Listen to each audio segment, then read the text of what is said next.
हमारे बीच हमारे आज के मुख्य अतिथि श्री विकास वैभव सर हमारे बीच उपस्थित हैं। आप सभी से अनुरोध को एक बार जोरदार तालियों के साथ उनका स्वागत करें। इसी के साथ हमारे बीच उपस्थित हैं इंद्र मोहन यादव सर। आपका बहुत बहुत स्वागत सुभारती के इस मनमोहक प्रांगण में आपकी जोरदार तालियों के साथ। तो अब कार्यक्रम को आगे बढ़ाते हैं और स्वागत के सत्र को आगे लेके जाते हैं। और सर के लिए कुछ पंक्तियां हैं कि रउआ अइला से अंगना अंजोर हो गई, रहे मन हमरा सावर उगोर हो गई, जिंदगी में छवले जो अनहरिया के रतिया रहे, से रउआ आवे से इंजोर हो गई। एक बार जोरदार तालियां सर के लिए फिर से। और आदर, अभिनंदन, आभार, नमस्कार, सत श्री अकाल, प्रणाम एंड जय Hind. I, Varsha, as part of this incredible university and program, welcomes you all on the behalf of Research and Development Cell, Swami Vivekanand Subharti University, Meerut. हमारी सुभारती की ख़ास बात ये है कि हमारी सुभारती एक मिनी वर्ल्ड है, जहाँ पर दुनिया के विभिन्न देश से बच्चे हमारे साथ जुड़े हैं और पढ़ रहे हैं। लेकिन इसकी सबसे ख़ास बात ये है कि इस मिनी वर्ल्ड में है एक इनक्रेडिबल इंडिया, और इस इनक्रेडिबल इंडिया का अभिन्न अंग है हमारा ब्यूटीफुल बिहार, जिसके लिए आज सभी हम यहाँ पर उपस्थित हुए हैं। हमारे विश्वविद्यालय के विभिन्न भाग बिहार के उन बिहारियों को समर्पित हैं जिन पर राष्ट्र गर्व करता है, जैसे बाबा तिलक मांझी चौराहा, बिरसा मुंडा ब्लॉक, आचार्य विष्णुगुप्त मैनेजमेंट कॉलेज, बाबू वीर कुंवर सिंह गेट नंबर 10 उनके नाम पर समर्पित है। सम्राट चंद्रगुप्त मौर्य के नाम पर इंटर कॉलेज समर्पित है जो फतेहपुर में स्थापित है। सम्राट Ashok Subharti school of Buddhist studies, क्योंकि हमारे बीच से ही एक बहुत महान आत्मा का जन्म हुआ और ये बिहार से है और बुद्धिस्ट स्टडीज़ इसी श्रृंखला पर आगे बढ़ रही है। स्वामी महावीर के नाम पर है हमारा रेसिडेंशियल ब्लॉक, और इसी प्रकार बिहार हमारे हृदय में निवास करता है और आज हमारे मुख्य अतिथि भी हमारे हृदय में निवास करते हैं। तो ये था आप सबका स्वागत। लेकिन कार्यक्रम हम तब शुरू करते हैं जब हम उस परम सत्ता को याद कर लेते हैं जिससे हम सभी यहाँ पर उपस्थित हैं और हमारी जिंदगियाँ चल रही हैं। तो फिर ईश्वर को याद करेंगे, उस परम सत्ता का आवाहन करेंगे हमारे इस बहुत ही सुंदर कार्यक्रम में आप सबके साथ। तो परम सत्ता के आदर के लिए सबसे पहले मैं मंच पर हमारे दोनों चीफ गेस्ट और हमारी गेस्ट ऑफ ऑनर को आमंत्रित करूंगी लैंप लाइटिंग और सरस्वती वंदना के लिए। आप सभी से अनुरोध कि आप अपने स्थान पर खड़े हो जाएं। साथ ही हमारे मुख्य अतिथि श्री विकास वैभव जी और हमारे विशिष्ट अतिथि इंद्र मोहन यादव सर से निवेदन है कि वो मंच पर आकर हमारे बीच दीप ज्योति जलाकर हम सभी को कृतार्थ करें। कहते हैं दीप जहाँ जलता है अंधकार छट जाता है, बुराइयां मिट जाती हैं और उजाला छा जाता है। तो दीप मंत्र के साथ दीप ज्योति की स्थापना करेंगे और शुरू करेंगे आज के इस बहुत ही बेहतरीन कार्यक्रम का। दीप ज्योति परम ज्योति, दीप ज्योति जनार्दना, दीपो हरतु मे पापम, दीप ज्योति नमोस्तुते, शुभं करोति कल्याणं, आरोग्यं सुख संपदा, द्वेष बुद्धि विनाशाय, आत्मज्योतिर्नमोस्तुते। और अब बारी है हमारे चीफ गेस्ट के ऑनर का। आप सभी से निवेदन कि आप अपने स्थान पर बैठ जाएं और हम हमारे चीफ गेस्ट को फेलिसिटेट करेंगे, जिसके लिए मैं मंच पर आमंत्रित करती हूँ director of research and development cell, Swami Vivekananda Subharti university Meerut, doctor Vaibhav Goyal Bhartiya sir का। साथ ही हमें ज्वाइन करेंगे additional director sir doctor Lubhan Singh sir and nodal officer Bihar student welfare doctor Amit Kishore ji. आप सभी के साथ हम आज के इस कार्यक्रम के धुपतारा का स्वागत कर रहे हैं, अभिनंदन कर रहे हैं आपकी जोरदार तालियों और वाहवाही के साथ।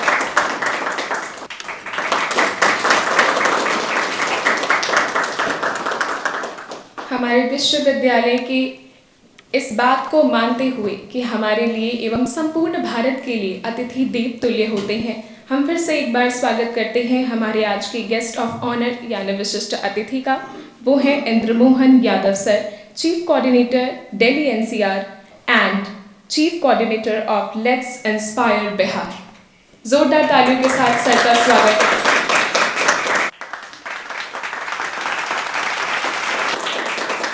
एक बार फिर से, क्योंकि आज हमारे बीच जितने भी लोग उपस्थित हैं, सबने अपने आप में कोई ना कोई कीर्तिमान हासिल किया है।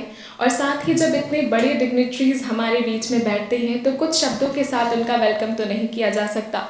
तो चंद पंक्तियाँ और हैं मेरे पास कि जो दिल के हो खूबसूरत खुदा ने ऐसे लोग कम बनाए हैं। और ये सारी बातें आप सब के लिए हैं कि जो दिल के हो खूबसूरत खुदा ने ऐसे लोग कम बनाए हैं, और जिन्हें बनाया है इस कदर वो आज हमारी महफिल में आए हैं। एक बार फिर से जोरदार तालियां आप सभी के लिए।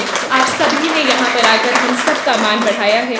और अब वेलकम स्पीच को आगे बढ़ाते हुए फॉर्मल वेलकम के लिए हम मंच पर आमंत्रित करते हैं डॉक्टर लुभान सिंह सर का, additional director of research and development cell, Subharti university Meerut. Jai Hind to all, respected chief guest, guest of honor, Dean, Research and Development Cell, all the dignitaries and dear faculty members and dear students.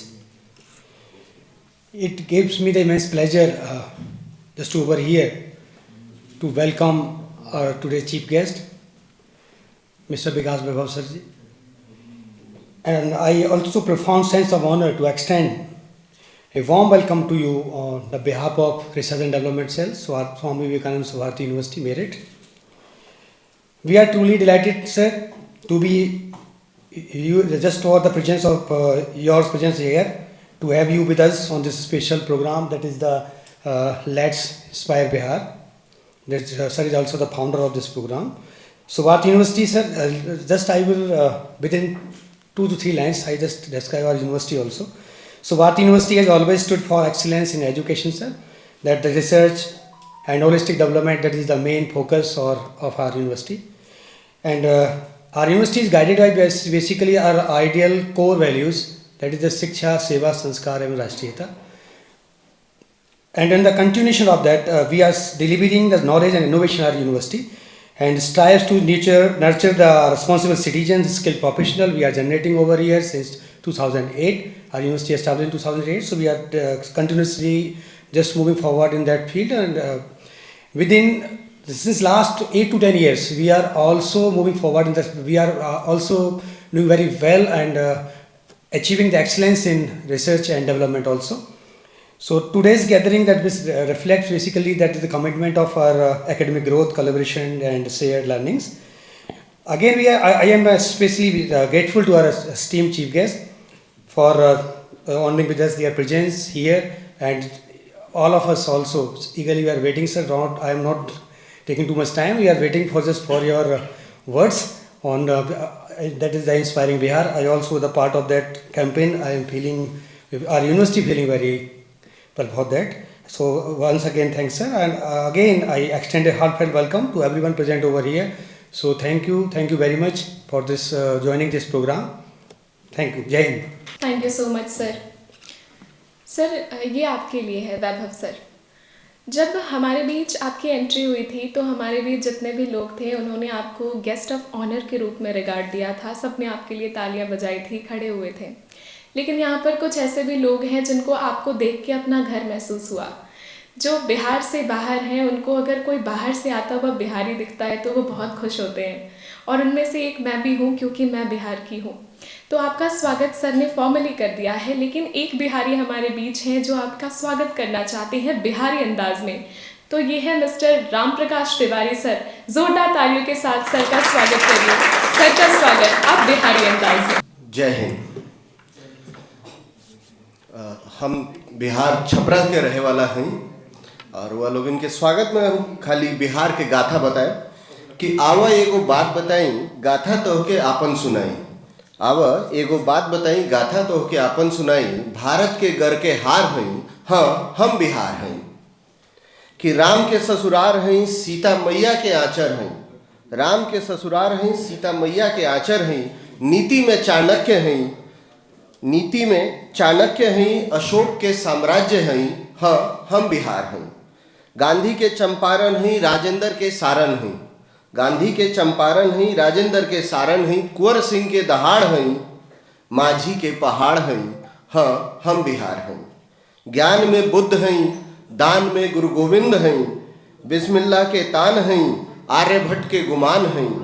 संसद में मीरा कुमार हई, IIT के आनंद कुमार हई, हाँ हम बिहार हई।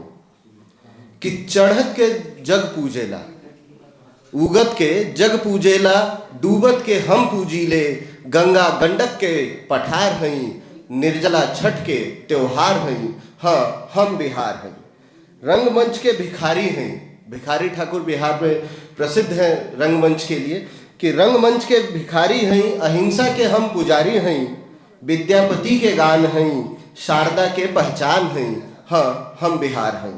राजगीर के पहाड़ हैं, चंपारण के बाघ के दहाड़ हैं, राजगीर के पहाड़ हैं, चंपारण के बाघ के दहाड़ हैं, गंगा कोसी के पठार हैं, मिथिला के चित्रकार हैं, हाँ हम बिहार हैं।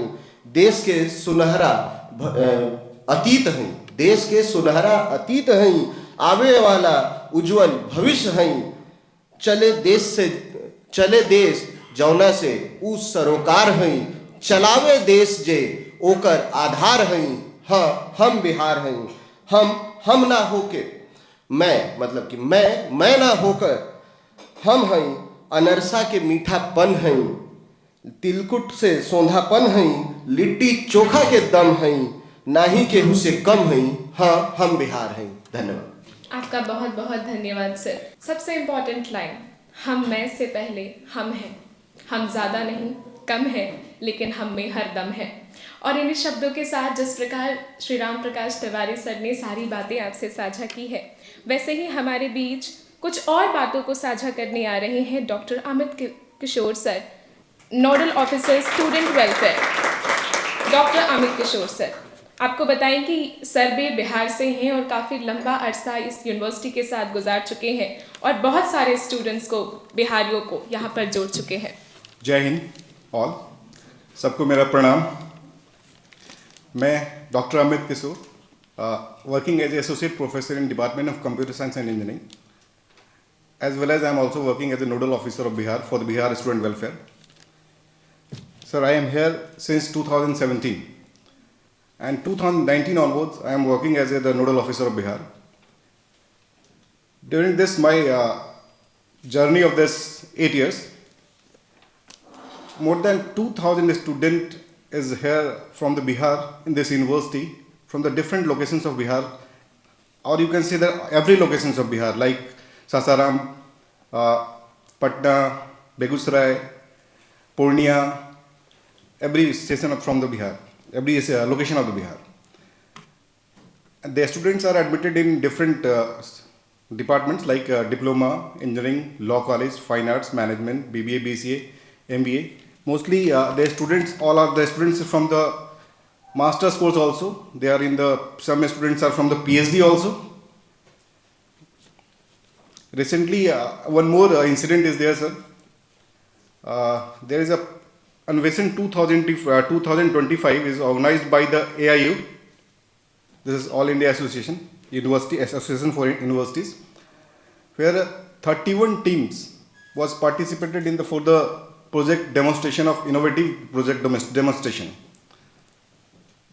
Out of which one of the institution is well-known university institution like IIT Roorkee.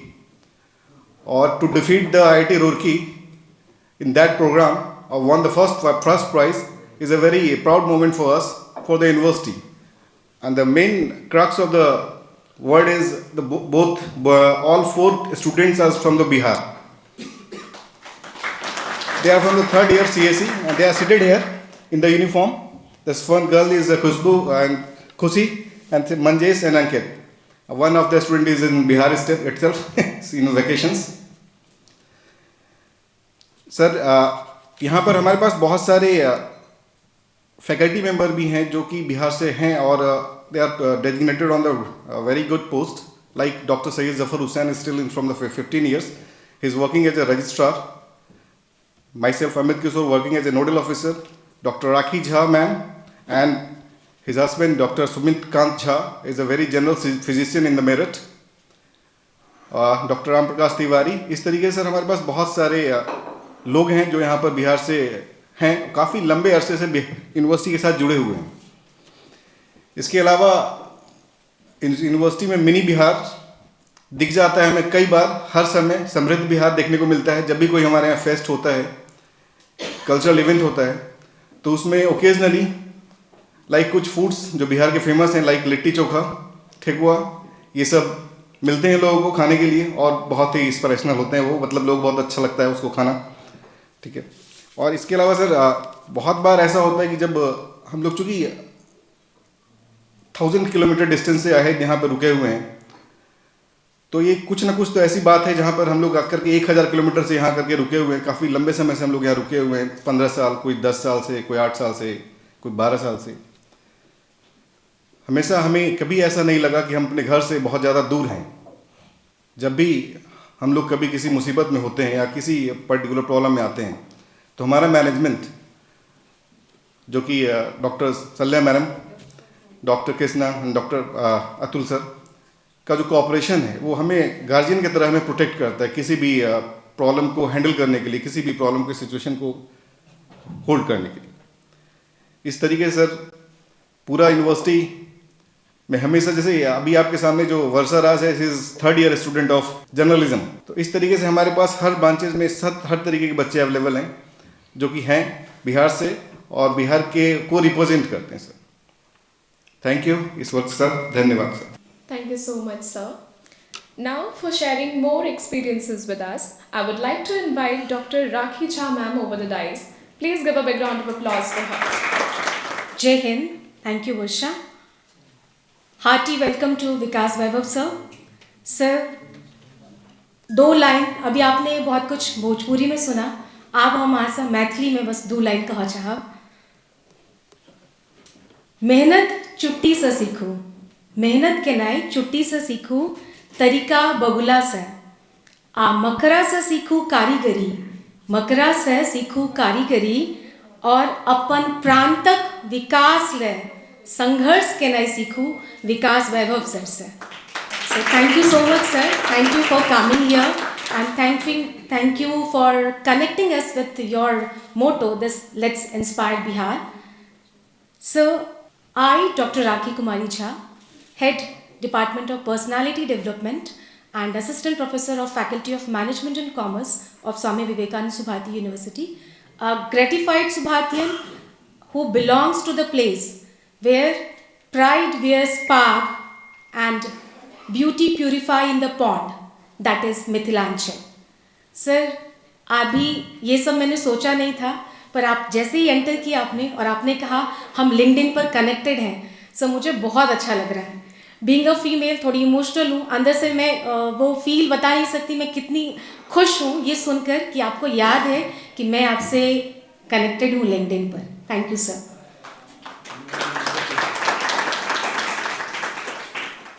So we came here in 2011. 2011 से मैं सुभारती से कनेक्टेड हूँ और I belongs to the place. I born in Madhubani district.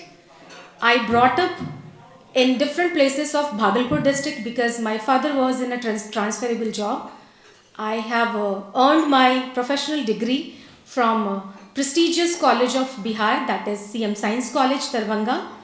I have completed my MBA from Lalit Narayan Mithila University, Darbhanga, and have started my professional career here in Subharti in year 2011. I am residing here in Subharti campus since 2011 with my husband. He is Dr. Sumit Kant Jha. He is a physician and a distinguished professor of Department of Medicine of Subharti Medical College and Hospital. Sir, I have 2 daughters और उन दोनों की जन्मस्थली सुभारती ही है।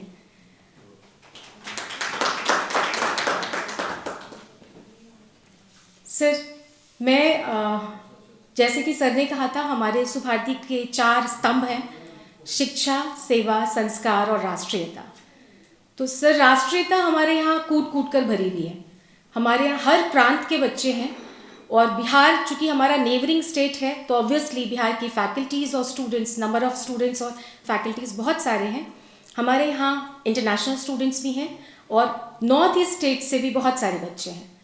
Sir, मैं आपको ये बताना चाहूँगी, in this university by following this pillar of राष्ट्रीयता we are actually characterizing the unity in diversity. You can see this unity and diversity in each and every corner of our university. Sir, हमारे यहाँ एक हमारा स्तंभ सेवा भी है. इसी स्तंभ के तहत हमारे यहाँ Subharti medical college, dental college, naturopathy, nursing college, physiotherapy colleges भी हैं. And besides all these medical colleges and medical fraternity, we have non-medical colleges as well. And under that non-medical colleges, sir, we are putting very nominal fees for the students. और sir मैं आपको बताना चाहूँगी, उन nominal fees पर भी हम बच्चों को मेरिटोरियस स्कॉलरशिप प्रोवाइड कराते हैं. और सर मैं आपसे एक एग्जाम्पल से कनेक्ट करना चाहूँगी. मैं सर मैनेजमेंट कॉलेज से हूँ. तो हमारे यहाँ MBA का स्टूडेंट एक जो 2025 का पास आउट है जून का, and he got a placement through university placement cell at a very good place. He is posted at Muzaffarpur right now. Sir हम लोग एवरी मंथ एल्यूमिनाई इंटरेक्शन करते हैं, जिसमें हमारा एल्यूमिनाई हमारे कॉलेज आता है और हमारे करंट स्टूडेंट से मिलता है और इंटरेक्ट करता है. सर मैं आपको बताना चाहूँगी, being a Bihari faculty, being a teacher of all those students who are studying in our college and being a proud member of this university, sir वो बच्चा जब हमारे यहाँ आया और उसने हमसे ये कहा और अपने स्टूडेंट से बात की, उसने कहा कि मैम मैं बहुत थैंकफुल हूँ सुभारती यूनिवर्सिटी का. इसलिए नहीं कि सुभारती ने मुझे बहुत अच्छी जॉब दी, बल्कि इसलिए कि सुभारती ने मुझे ये जॉब सिर्फ लगभग 2 लाख रुपये की फ़ीस पर दे दी.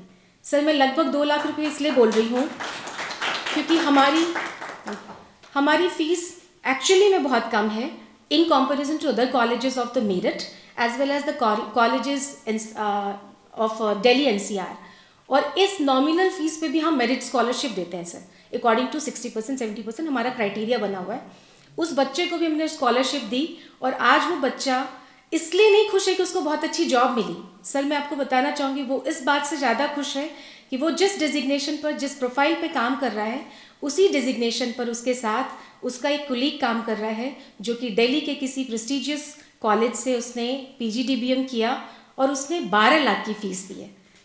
Sir he was so happy कि मैम आपने मुझे पढ़ाया, आप लोगों ने सबने पढ़ाया और मैं उस 12 लाख पे करने के बाद वाले स्टूडेंट के साथ सेम प्रोफाइल पे काम कर रहा हूँ. सर ये खूबी है हमारी यूनिवर्सिटी में. सर मैं बिहार, मेरे कॉलेज में लगभग 130 students having from Bihar, and I am the coordinator of Bihar students as well as I am a coordinator of international students as well. हमारे पास 7 इंटरनेशनल स्टूडेंट्स भी हैं मेरे कॉलेज में. मैं यूनिवर्सिटी की बात नहीं करूँगी, वो तो आपको आगे सर बताएंगे. तो मेरे कॉलेज में 7 स्टूडेंट्स भी हैं. सर मैं आपको बताना चाहूँगी, being a Bihar board student, अगर आप बिहार बोर्ड से होंगे तो आपको भी पता होगा कि हमारे यहाँ क्लास 6 में जाकर इंग्लिश इंट्रोड्यूस होता था हमारे टाइम में. और अगर मैं अपने आप को स्टूडेंट के टाइम पे रखूँ तो एक ऐसे स्टूडेंट के लिए ये सोचना कि मैं इंटरनेशनल स्टूडेंट की कोऑर्डिनेटर होंगी, ये मेरे लिए बहुत प्राउड की बात है. और ये मोटिवेशन सिर्फ और सिर्फ इस यूनिवर्सिटी के जो संस्थापक हैं डॉक्टर अतुल कृष्ण सर और डॉक्टर मुक्ति भटनागर मैम, जिनके विज़न को फॉलो करते हुए हमारे CEO मैम जो कि डॉक्टर शल्याराज मैडम हैं और doctor EO doctor Krishnamurthy sir, उन्होंने शायद कहीं ना कहीं मुझ में इतना ट्रस्ट दिखाया कि I can do this things. So think, वो सैलरी भी दे रहे हैं, अच्छा घर भी दिया हुआ है, सिक्योर्ड कैंपस भी दिया हुआ है. जब वो मेरे लिए इतना सोच सकते हैं तो सोचिए हमारे स्टूडेंट्स के लिए वो कितना सोचते होंगे. और उन स्टूडेंट्स के लिए तो ऑब्वियसली हम टीचर्स भी हैं जो बिहार से हो नहीं हो, हम सब उनके साथ होते हैं. और सारे students they are feeling very cordial here. Sir मैं आपको बताना चाहूँगी, we have, as I said, that we have students from non international as well. We are providing a globalised scenario, cultural scenario here. With the help of that scenario, with culture, we are developing them with good education as well as professional skills as well. और उन skills के साथ साथ हम उन बच्चों में एक global culture भी develop करते हैं, जिससे कि जब ये बच्चे बाहर किसी इंडस्ट्री को ज्वाइन करें, so they can be accommodate easily with all those global cultural environment. उनको ये फ़र्क नहीं पड़े कि उनके साथ काम करने वाले जो लोग हैं वो देश के कौन से प्रांत से आ रहे हैं या वर्ल्ड के कौन से प्रांत से आ रहे हैं. So we are providing them that type of exposure, that holistic development जो कि अभी अमित सर बात कर रहे थे। सर, हमारी यूनिवर्सिटी में जेंडर सेंसिटाइजेशन सेल भी है जो सेंसिटाइज करती है ना सिर्फ फीमेल स्टूडेंट्स और फैकल्टीज़ को बल्कि मेल स्टूडेंट्स और फैकल्टीज़ को भी। बताने को तो बहुत सारी चीज़ें हैं पर मैं आपको एक छोटा सा एग्जाम्पल से कनेक्ट करूँगी। सर, हमारा ये gender sensitisation cell women empowerment के लिए इंटरनेशनल वुमेंस डे तो सेलिब्रेट करता ही है, जो कि हर जगह मोस्टली लोग सेलिब्रेट करते हैं। सर, हम लोग 19 नवंबर को every year we are celebrating international men's day as well. तो हमारा जेंडर सेंसिटाइजेशन सेल ऐसे काम करता है। इसके अलावा सर, हमारे यहाँ विमेन एम्पावरमेंट कमेटी भी है जिसकी मैं भी मेंबर हूँ। ये कमेटी सर बहुत सारा काम करती है थ्रू आउट द ईयर, पर इस थ्रू आउट द ईयर की एक्टिविटीज़ में सर मैं आपको बताना चाहूँगी कि यूपी गवर्नमेंट ने मिशन शक्ति फेज़ 5 लॉन्च किया था 90 डेज़ के लिए, जो हमें पिछले टिल दिसंबर हमें 90 दिनों में बहुत सारी एक्टिविटीज़ करानी थी।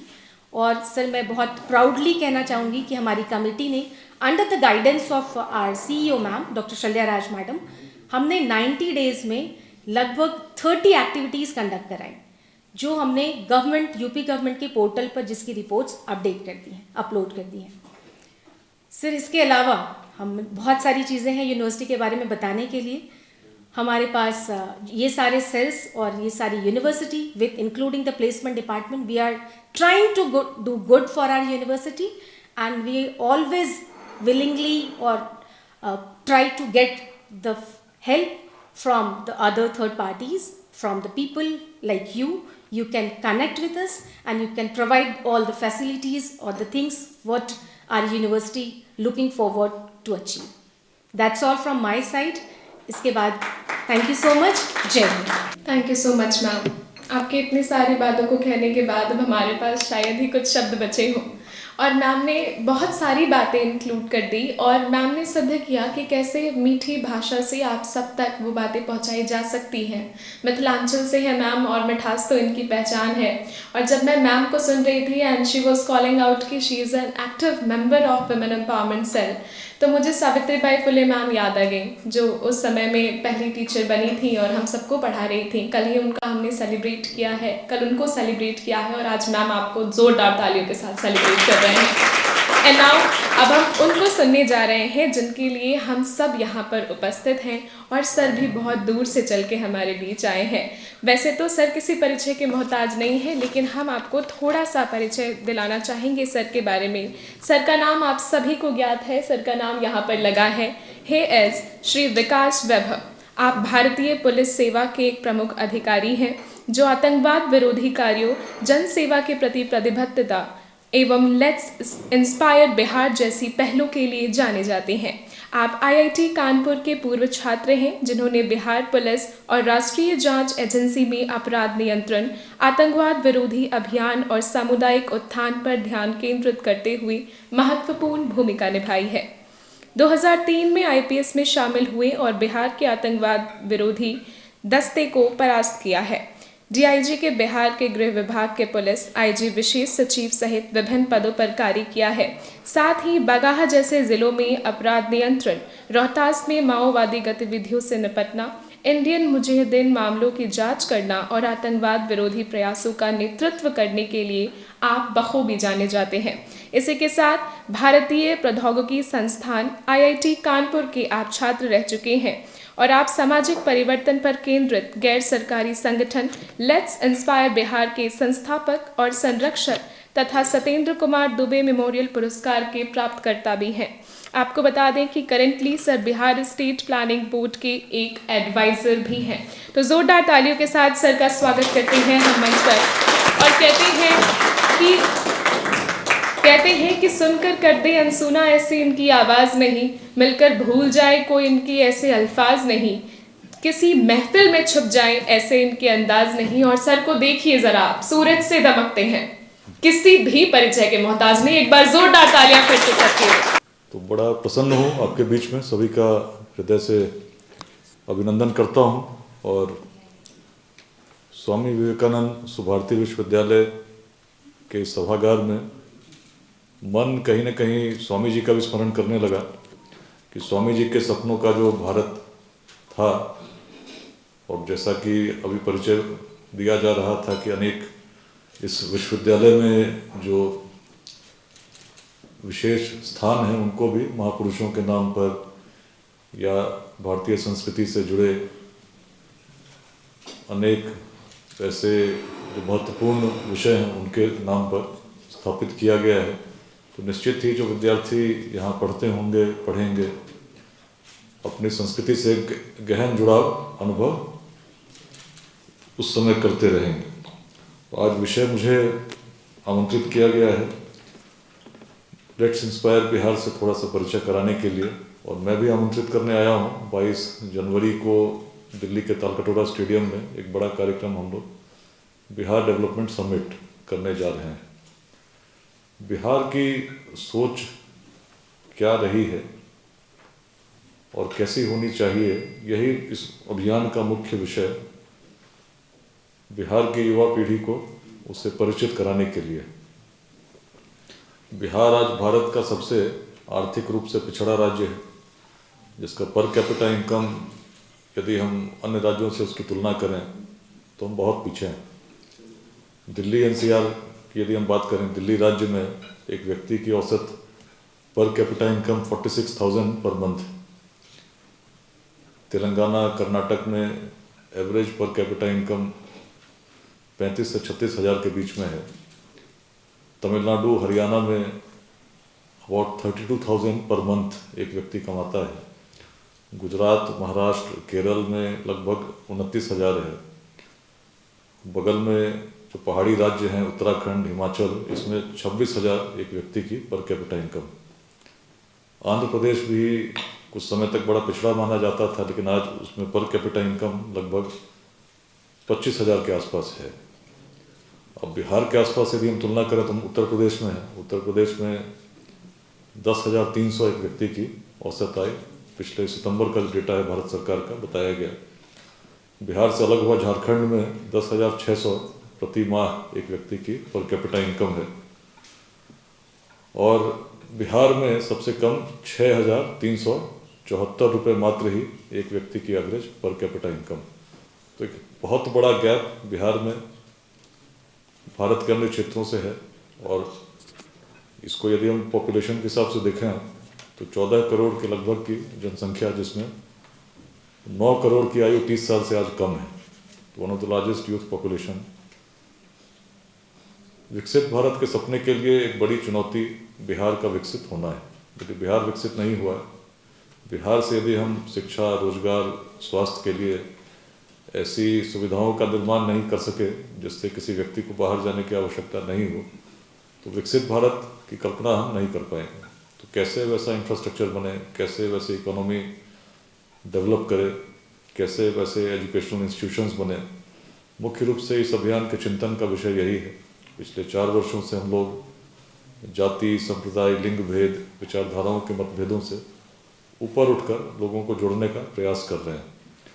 मेरठ में भी एक अध्याय इस अभियान का बना है, जिसमें अभी मैंने देखा नहीं है, लेकिन शायद 70 या 80 लोग उसमें जुड़े हैं, और ये शुरू से जुड़े हैं, 2021 से अभी तक लोग जुड़े हुए हैं। इसमें मेरठ के एक मैथ्स के फैकल्टी रहे, उनके द्वारा ही इसको स्थापित किया गया था। तो आज मेरठ में हूँ, बिहार की बात करने आया हूँ। और बिहार का महत्व क्यों है ये मैंने बताया आपको, कि भारत तभी विकसित होगा यदि बिहार को विकसित बना पाने में सक्षम हो पाते हैं। तो अभियान एक सामाजिक अभियान है, इसमें अनेक प्रकार के प्रयास चल रहे हैं। अनेक व्यक्ति स्वैच्छिक रूप से योगदान करने के लिए हम लोगों ने उनको प्रेरित किया। आज बिहार के 15 जिलों में 28 निःशुल्क शिक्षा केंद्र चलते हैं, जिसमें गरीब बच्चे अध्ययन करते हैं। करीब 2000 की संख्या में बच्चे पढ़ाई कर रहे हैं। और विशेष बात यह है, जैसे आपने वुमेन एम्पावरमेंट पे बात की, तो इस कैंपेन में 28 केंद्रों में से 23 केंद्र महिलाओं के द्वारा संचालित हैं, गार्गी पाठशाला के नाम से।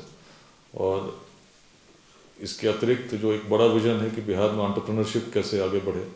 केवल सरकारी नौकरी से इतनी बड़ी जनसंख्या को हम रोजगार नहीं दे सकते, बड़ा स्पष्ट है।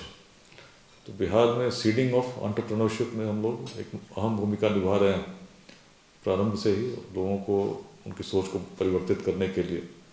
और जो युवा हमारे साथ जुड़े हैं, यदि वे स्टार्टअप्स लगाना चाहते हैं तो उनके हैंड होल्डिंग, उनको आवश्यक गाइडेंस, मेंटरिंग, एक प्रकार के इकोसिस्टम का निर्माण, इस पर हम लोग कार्य कर रहे हैं। लगभग 600 की संख्या में स्टार्टअप्स आज इस कैंपेन के साथ जुड़ी हैं और इनमें से करीब 30 ऐसे हैं जो 100 से अधिक लोगों को आज रोजगार बिहार में ही दे पा रहे हैं। दृष्टि यही है कि बाई 2028 ऐसे हर जिले में कम से कम 5 इस कैंपेन से स्थापित हों, जिसमें 100 लोगों को प्रत्येक में रोजगार देने की क्षमता हो। तो बहुत क्रक्स में यही कैंपेन है। तो एजुकेशन की बात मैंने की, एंटरप्रेन्योरशिप की बात की, सोशल एक्टिविटीज़ बहुत सारी चलती हैं जिसमें डॉक्टर्स फ्री मेडिकल कैंप लगाते हैं। अभी तक 300 से अधिक कैंप्स पिछले 4 सालों में लगे हैं, जिसमें 50,000 से अधिक लोगों का फ्री इलाज हुआ।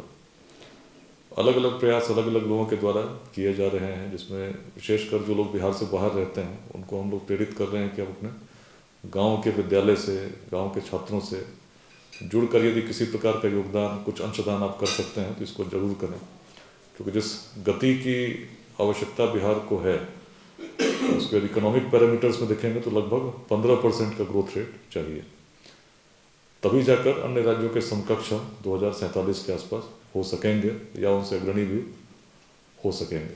तो इसके लिए केवल सरकारी प्रयास, केवल सरकारी नीतियों के निर्धारण से सपना तब तक पूरा नहीं होगा जब तक समाज हर बंधन से ऊपर उठकर, साथ जुड़कर बिहार को आगे बढ़ाने के लिए प्रयास नहीं करे। और भारत की विकास यात्रा में इससे बड़ा योगदान नहीं हो सकता यदि हम बिहार को विकसित बनाने का संकल्प लेते और थोड़ा सा अपना अंशदान जो हम कर सकते हैं अपने हिस्से के बिहार में, उसको करने का प्रयास करें। अब बिहार आज आर्थिक रूप से पिछड़ा है, लेकिन एक समय जब ऐसे न रोड थे, न टेक्नोलॉजी थी, न सूचना के तंत्र थे, तब उसी बिहार से अखंड भारत का साम्राज्य अफगानिस्तान के पार तक विस्तृत था और बड़े सशक्त रूप में शासन होता था। उसके अवशेष आज भी अफगानिस्तान के पार तक आपको देखने को मिल जाएंगे। अब वियतनाम जाएंगे तो पाएंगे 2nd सेंचुरी से 17th सेंचुरी तक चंपा के नाम से जाना जाता था। चंपा के अवशेष आज भी भागलपुर में बिखरे पड़े हैं, कोई देखने वाला नहीं। अपनी विरासत से जब हम जुड़ते हैं तो हम बहुत कुछ चीज़ों को समझेंगे। विश्वविद्यालय ऑक्सफोर्ड और कैम्ब्रिज आज विश्व भर में प्रसिद्ध हैं, लेकिन उनकी कल्पना से भी पहले नालंदा में, विक्रमशिला में लोग पढ़ने आते थे। विक्रमशिला के एक आचार्य को बुलाने के लिए पूरे तिब्बत के लोगों ने 1000 साल पहले सोना दान दिया था। उसके बाद भी आचार्य जब नहीं गए तो राजा लाल लामा बड़े परेशान थे और उन्हें लगा कि शायद राशि कम पड़ गई, तो और राशि की तलाश में सोने की खदान खोजने लगे और खोजते खोजते नेपाल की सीमा में चले गए, जहां नेपाल के शासकों ने उनको बंदी बना लिया था। बड़े परेशान उनके पुत्र जब पहुंचे तो उन्होंने कहा कि क्या हम इस राशि को नेपाल के शासकों को दे दें। तो राजा लाल लामा ने कहा कि जो राशि ज्ञान के लिए तिब्बत वासियों ने दी है, व्यर्थ नहीं करना है और उसको सही उपयोग यही होगा कि उसको पुनः एक मंडली भेजी जाए जो विक्रमशिला जाए। तब जाकर एक जब मंडली गई, उसने बताया कि उनके नरेश की क्या दुर्दशा हुई। 3 साल लगे और तब जाकर आतिश दीपंकर श्री ज्ञान विक्रमशिला से पैदल चलकर तिब्बत पहुँचे। और आज कोई भी तिब्बती विश्व के किसी कोने में रहता हो, यदि उनसे आप बात करेंगे कि विक्रमशिला की क्या भूमिका है, तो निश्चित ही आतिश दीपंकर श्री ज्ञान की बात करेंगे। वज्रयान कैसे तिब्बत में आया उसकी बात करेंगे। तो बिहार प्राचीन काल से अत्यंत समृद्ध रहा। एक कहानी याद आती है, बिहार की दृष्टि क्यों ऐसी थी, क्यों बिहार रहा। वेद व्यास जी का नाम सबने सुना है और लगभग एक तरह से जैसे कहते हैं फादर ऑफ मॉडर्न इंडिया उनको कहा जा सकता है कि जितने भी अलग अलग सोच उस समय चल रहे थे उनको संकलित करने का उन्होंने काम किया, उनको अलग करने का काम किया। तो बड़े विद्वान थे, अपने समय के सबसे बड़े विद्वान रहे होंगे। उनके पुत्र थे सुखदेव जी। तो सुखदेव जी अपना अध्ययन पूरा कर चुके थे, अपने पिता के पास पहुँचे और पिता से उन्होंने कहा कि अब तो मेरा अध्ययन पूरा हो गया, तो अब आगे क्या करना चाहिए। तो पिता ने कहा कि देखो तुमने पढ़ा तो पूरा है, लेकिन एक ज्ञान तुम्हें अभी तक नहीं हो सका है जिसके बिना जीवन अधूरा है।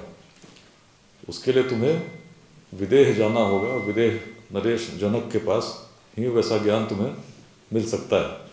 तो सुखदेव बड़े चिंतित हुए, विचलित हुए कि मेरे पिताजी आज धरती पर सबसे बड़े विद्वान हैं, मुझे मिथिला जाने को क्यों कह रहे हैं, वो भी मिथिला में जाकर वहाँ के शासक से मैं क्या सीखूंगा, शासक के पास भला क्या समय होगा, कितना समय दे पाएंगे, और शासक का अपना अहंकार होगा, उनके पास तो किसी सामग्री की, किसी वस्तु की कमी नहीं, वैसे मुझे क्या ज्ञान देंगे। तो सुखदेव यही सोचते हुए मिथिला पहुँचे। साथ में एक पोटली थी, कुछ भोजन के पात्र थे जिसको लेकर यात्रा की थी उन्होंने।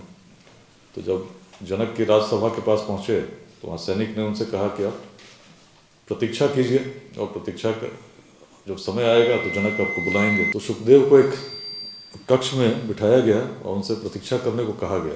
तो सुखदेव बड़ी देर तक प्रतीक्षा करते रहे, लेकिन आमंत्रण नहीं आया। तो बहुत देर के बाद उनको नींद आ गई, सो गए। तभी किसी ने उनको उठाया और बताया कि तुम्हें जनक याद कर रहे हैं। तो सुखदेव जी पहुँचे जनक के पास, लेकिन इससे पहले उन्होंने अपनी पोटली और बर्तन को उठाना चाहा। तो सैनिक ने कहा कि इसको यहीं रहने दीजिए, इसकी आवश्यकता नहीं है। तो बड़े उन्होंने पूछा क्या यहाँ पर ये वस्तुएं सुरक्षित रहेंगी। तो सैनिक ने हंसते हुए कहा कि आप मिथिला नरेश जनक के राजमहल में हैं, यहाँ भला कौन चोरी करेगा। तो आप बिल्कुल निश्चिंत रहें, आपकी सामग्री पूरी सुरक्षित रहेगी, आप जिस प्रयोजन से आप आए हैं उसको आप सिद्ध करें। तो ऐसा कहते हुए उनको जब ले गए तो जनक ने उनसे पूछा कि पिताजी कैसे हैं, घर में आसपास में और क्या समाचार है, और बैठने को कहा। सुखदेव जी बैठे ही थे कि तभी एक सैनिक बड़ा विचलित अवस्था में दौड़ता हुआ आया। उसने कहा कि राजन, महल के बाहर सैनिक छावनी में आग लग गई और बड़ी तेजी से आग फैल रही है, सभी को क्या आदेश दिया जाए। तो जनक ने बहुत ही सामान्य सा उत्तर दिया कि सभी अपना कार्य करें, शेष ईश्वर की इच्छा। तो सैनिक ने कहा जी ठीक है, ऐसा ही सबको बताता हूँ, और सैनिक चला गया। दोनों की बातें होने लगी। फिर थोड़ी देर बाद फिर सैनिक और तीव्रता के साथ आया। उसने कहा कि महाराज, सैनिक छावनी तो नष्ट हो गई, जल चुकी है और आग अब महल की दीवार तक पहुंच चुका है, तो अब आगे का क्या आदेश। तो जनक ने बिल्कुल बिना विचलित हुए वही कहा कि सभी अपना कर्म करें, शेष प्रभु की इच्छा। सैनिक फिर चला गया। तो सुखदेव जी बड़े ध्यान से देख रहे थे कि मैं कहाँ आ गया हूँ, कैसा व्यक्ति है। इनसे पूछा जा रहा है कि भाई आग लगी, ये सब कह रहे हैं कि भाई प्रभु की इच्छा है, अपना कर्म करो। इसी सोचते हुए तब फिर सैनिक आया। उसने कहा कि महाराज, अब तो आग महल के अंदर तक आ गया, प्रविष्ट हो गई है, अब धीरे धीरे और फैलती जा रही। और जनक का वही उत्तर, बिना किसी भाव के उन्होंने कहा कि सभी अपना कर्म करें, शेष प्रभु की इच्छा। सुखदेव, और आप समझ सकते हैं कोई व्यक्ति बैठा हो, बगल में सी चर्चा हो रही है, किस अवस्था में पहुंचे होंगे। सैनिक वापस गया, फिर थोड़ी देर बाद आया। और इस बात बिल्कुल विचलित होता हुआ उसने कहा कि महाराज, अब तो बगल वाले कक्ष तक आग आ गई, अब आगे बताइए, अब क्या आदेश।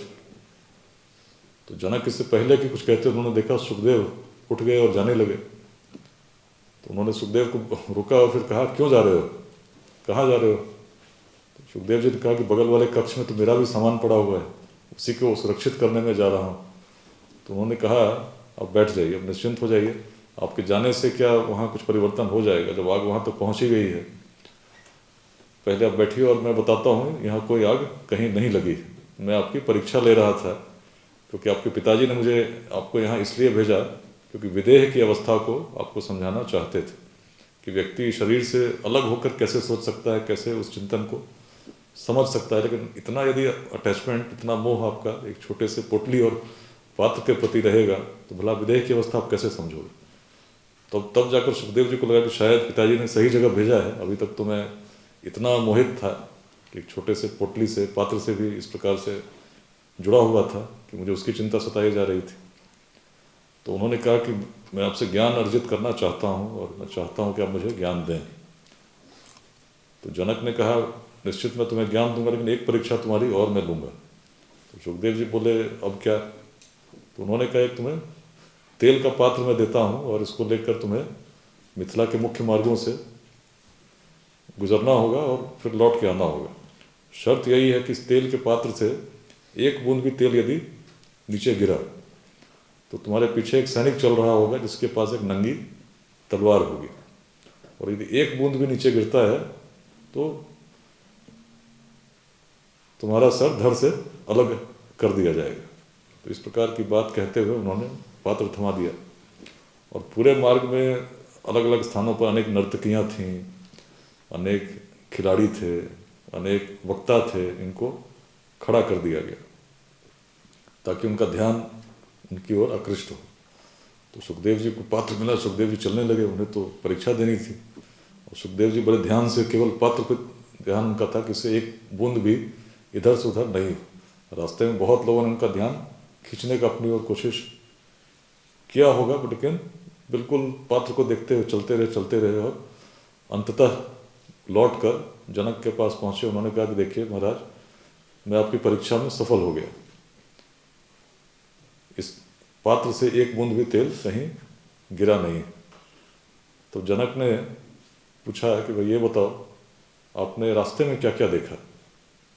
तो सुखदेव सोचते हुए कहे, भाई आपने कहा था कि इससे एक बूंद तेल भी यदि गिरा तो मेरे तो प्राण चले जाएंगे। तो बोला मेरे पास इतना ध्यान कहाँ था कि बगल में क्या चल रहा है, मैं तो केवल मेरा पूरा ध्यान इस पात्र पे था, तो क्या चला क्या हुआ मुझे कुछ ज्ञान नहीं। तब जनक ने कहा, जिस प्रकार से यदि तुम्हें कहा गया कि तुम्हारे पीछे तुम्हारे प्राणों का अंत चल रहा हो, तुम्हारा ध्यान कहीं जाता है क्या? लेकिन जो व्यक्ति जानता है कि उसका भी अंत निश्चित है, उसका ध्यान कहाँ रहता है?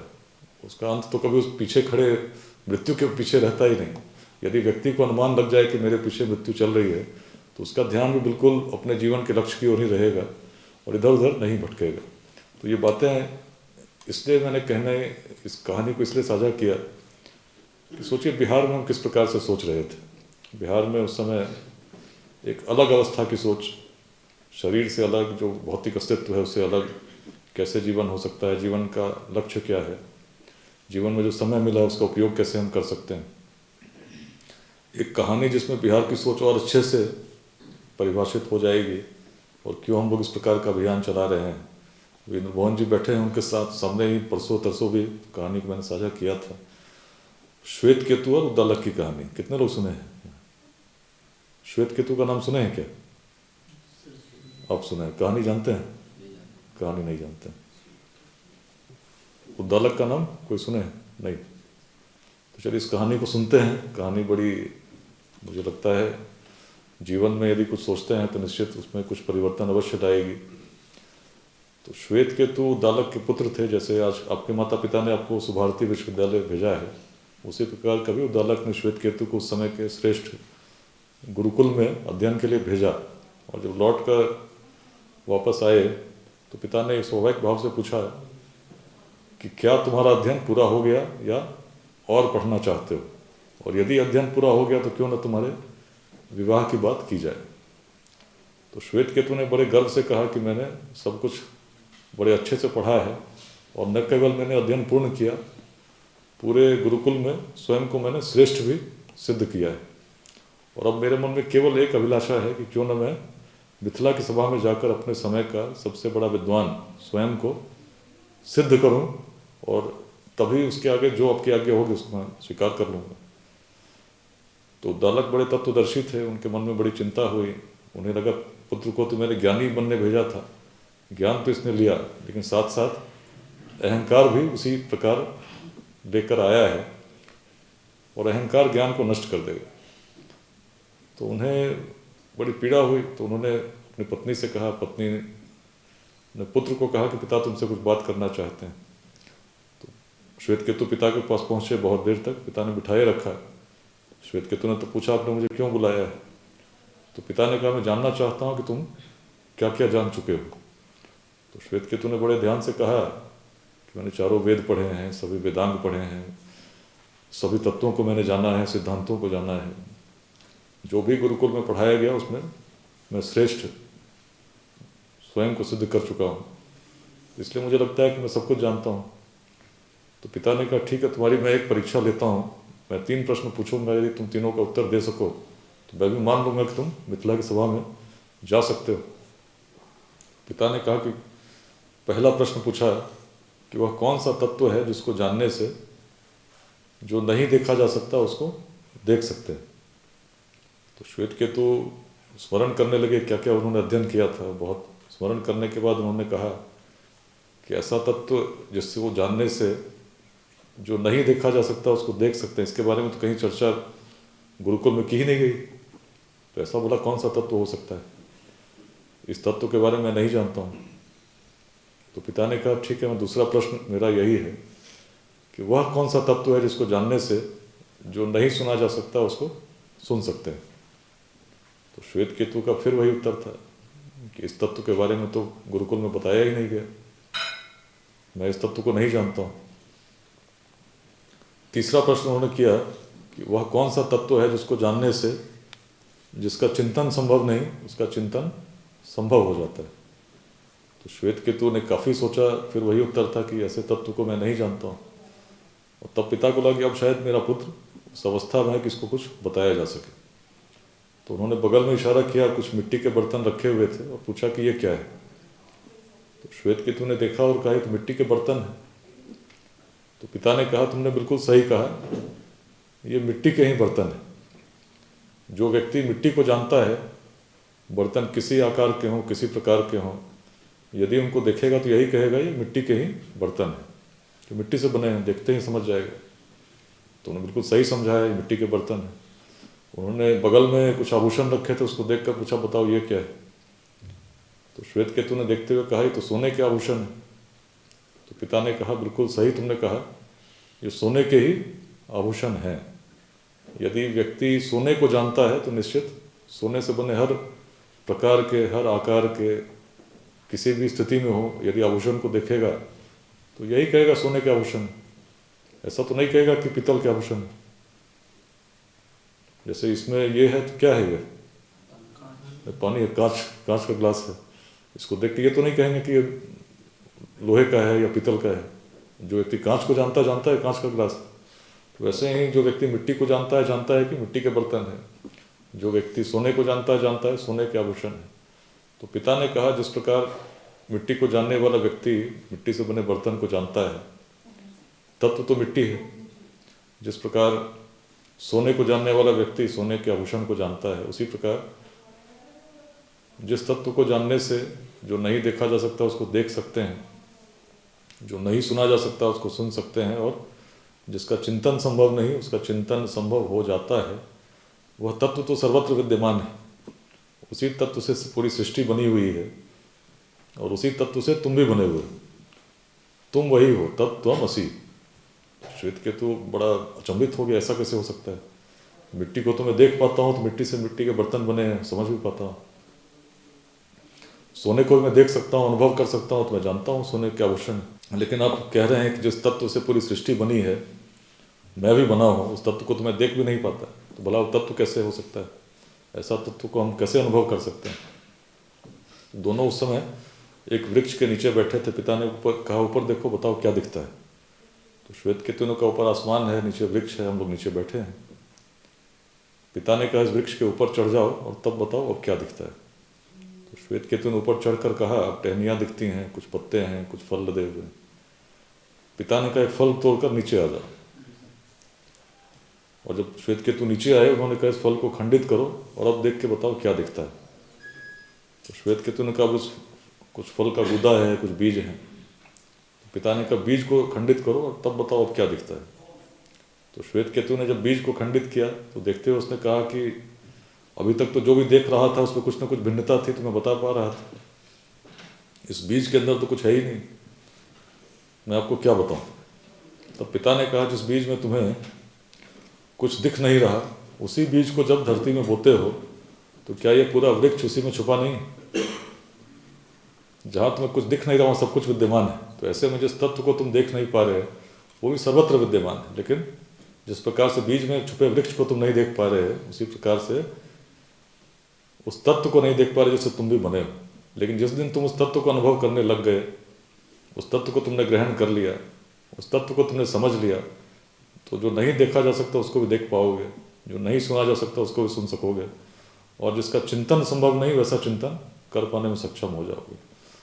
तो सुनने में ये बात उस तत्व से सभी बने हैं, तुम भी उसी से बने हो। 4 महावाक्य बिहार में दिए। तत्त्वमसि अहम ब्रह्मास्मि, प्रज्ञान ब्रह्म, अयम आत्मा, चारों उपनिषदों के वाक्य हैं, जिसकी रचना उसी काल में हुई। उसकी एक कहानी तो मैंने आपको सुना दी। सोच क्या थी? यदि ईसावासी उपनिषद पढ़ेंगे तो उसमें पहला मंत्र आता है ओम पूर्णमदः पूर्णमिदं पूर्णात् पूर्णमुदच्यते पूर्णस्य पूर्णमादाय पूर्णमेवावशिष्यते। तो पूर्ण शब्द इसमें सबसे महत्वपूर्ण है। मंत्र बड़े आराम से कहते हैं, दृष्टा जो कहते हैं वे, जो पूर्ण था पूर्ण ही रहता है और पुनः पूर्ण में विलीन हो जाता है। इसका क्या मतलब हुआ? क्या किसी व्यक्ति को हम पूर्ण कह सकते हैं क्या? सब में कुछ ना कुछ कमी है। कुछ भी सोचेंगे तो भले कितना भी व्यक्ति आदर्श बनने का प्रयास करे, फिर भी कुछ ना कुछ कमी तो उसमें होगी। ये तो सत्य है, समझने वाली बात है। लेकिन दृष्टा ने कहा है कि जो पूर्ण था पूर्ण ही रहता है और पुनः पूर्ण में विलीन हो जाता है। क्या कहना चाहते थे? यदि इसको समझने का प्रयास इस रूप में करें कि सोने को यदि छोटे छोटे खंडों में हमने तोड़ा तो छोटा जो कण होगा उस कण में गुण क्या होंगे? सोना का ही होगा। स्वाभाविक सी बात है। और हम सभी ने बचपन से ही सुना होगा, हम सुनते रहे हैं माता से, पिता से, परिजनों से, कि हर आत्मा में परमात्मा का अंश है। सुने कि नहीं सुने? यदि हम किसी और धर्म को भी मानते हो तो भी हमने सुना होगा सबकी रचना एक ईश्वर ने की, अल्लाह ने की। सुना होगा इसी प्रकार की बात सुनते ही हैं, ऑलमाइटी क्रिएटेड ऑल। मान लीजिए अगर ऐसी बात सच है तो यदि क्रिएशन भी किसी एक ने किया तो सब में कहीं ना कहीं अंश तो आया होगा। और यदि अंश आया है तो याद कीजिए क्रिएटर या जो परम शक्ति है उसकी क्षमता क्या है, उसके गुण क्या है? जो सोने के गुण है उससे परम शक्ति के भी गुण होंगे। तो परम शक्ति के गुणों को यदि हम प्रयास करें कि उसको हम बता सकें तो क्या बता सकते हैं? कितना उसको क्या परिभाषित कर पाएंगे? क्या क्षमता कितनी है ईश्वर की? अनंत, असीम, इन्फिनाइट। और इन्फिनिटी का यदि एक अंश आप में आ गया उस क्षमता का तो इन्फिनिटी को कितना भी डिवाइड करेंगे तो कण क्या होगा? इन्फिनिटी होगा, इन्फिनाइट होगा। तो ऋषि तो यही कह रहे हैं ना कि जो पूर्ण था उसका एक तत्व यदि आया वह भी पूर्ण है और पुनः पूर्ण में विलीन होना है। अब इसको यदि इस रूप में आप सोचें कि व्यक्ति की क्षमता कितनी है, तो ईश्वर की क्षमता असीम है। उसका एक अंश यदि आया उसकी क्षमता कितनी, उसके गुण क्या होंगे? तो क्षमता कितनी होगी? असीम होगी। लेकिन क्या हम लोग कभी सोचते हैं कि मेरी क्षमता असीम है? हम दूसरे व्यक्ति को देखकर अनुकरण करने का प्रयास करते हैं यदि लगता है कि हमसे ज़्यादा क्षमतावान है। हम अपनी क्षमताओं के विषय में सोचते हैं तो हमें लगता है कि मेरे बस का नहीं है। लक्ष्य बड़ा कठिन है। स्वामी विवेकानंद जी ने कहा था कि जिस व्यक्ति में पूरे सृष्टि को संचालित करने का सामर्थ्य विद्यमान हो, ऐसा व्यक्ति यदि किसी लक्ष्य को कठिन मानता है तो निश्चित ही उसने अपने आँखों पर पट्टियाँ बांध रखी। स्वयं को कमज़ोर समझना सबसे बड़ा महापाप है। और ऐसी बात उन्होंने क्यों कही? आप स्पष्ट समझ रहे हैं कि जो पूर्ण था पूर्ण ही रहता है, पुनः पूर्ण में विलीन हो जाता है। और इसी दृष्टि को पूरे भारत के एक एक युवा में लाना चाहते थे कि हमारी क्षमताएं असीम हैं, हमें ऐसे युवा चाहिए जिनमें कॉन्फिडेंस की कोई कमी नहीं। और बिहार में इन बातों की चर्चा मैं क्यों कर रहा हूँ? क्योंकि बिहार में यदि आज 10 लोगों को बिठा दीजिए तो अपने विषय में इतनी चिंता नहीं, लेकिन दूसरे व्यक्ति के विषय में चिंता है कि व्यक्ति किस जाति का है, किस संप्रदाय का है, और उसके अनुसार तय करेंगे कि व्यक्ति से मेरी मित्रता होनी चाहिए या नहीं होनी चाहिए, मेरा व्यवहार होना चाहिए कि नहीं होना चाहिए। अब सोचिए हमारे पूर्वज कैसे थे, उनकी सोच कैसी थी। जिस व्यक्ति के मन में ये भाव आ जाए कि मुझ में भी वही तत्व है, इनमें भी वही तत्व है, इनमें भी वही तत्व है, और उस तत्व में पूर्णता समाहित है, उसमें कोई कमी नहीं, तो क्या ऐसा व्यक्ति किसी दूसरे व्यक्ति से जाति के नाम पर भेद करेगा क्या? उसे तो सर्वत्र वही दिखेगा, बोला कैसा भेद। और इसलिए बिहार की संस्कृति को यदि पढ़ेंगे, समझेंगे तो हम पाएंगे बिहार ने अनेक अपवाद प्रस्तुत किए। आज तो हम जातिवाद में उलझ कर संघर्ष किए पड़े हैं। चुनाव होता है तो मतलब ये नहीं कि नेता अच्छा है या नहीं, मतलब ये कि मेरी जाति का है कि नहीं। इतना ही, केवल इतनी बड़ी चिंता एक एक व्यक्ति के मन में रहती है कि हमारे जाति के कितने मंत्री बने। अरे कितने भी मंत्री बन जाएंगे बिहार को क्या होगा? बिहार तो 6,374 रुपये एक व्यक्ति कमाता है, दिल्ली में 46,000 चल रहा है। सपना विकसित भारत का है।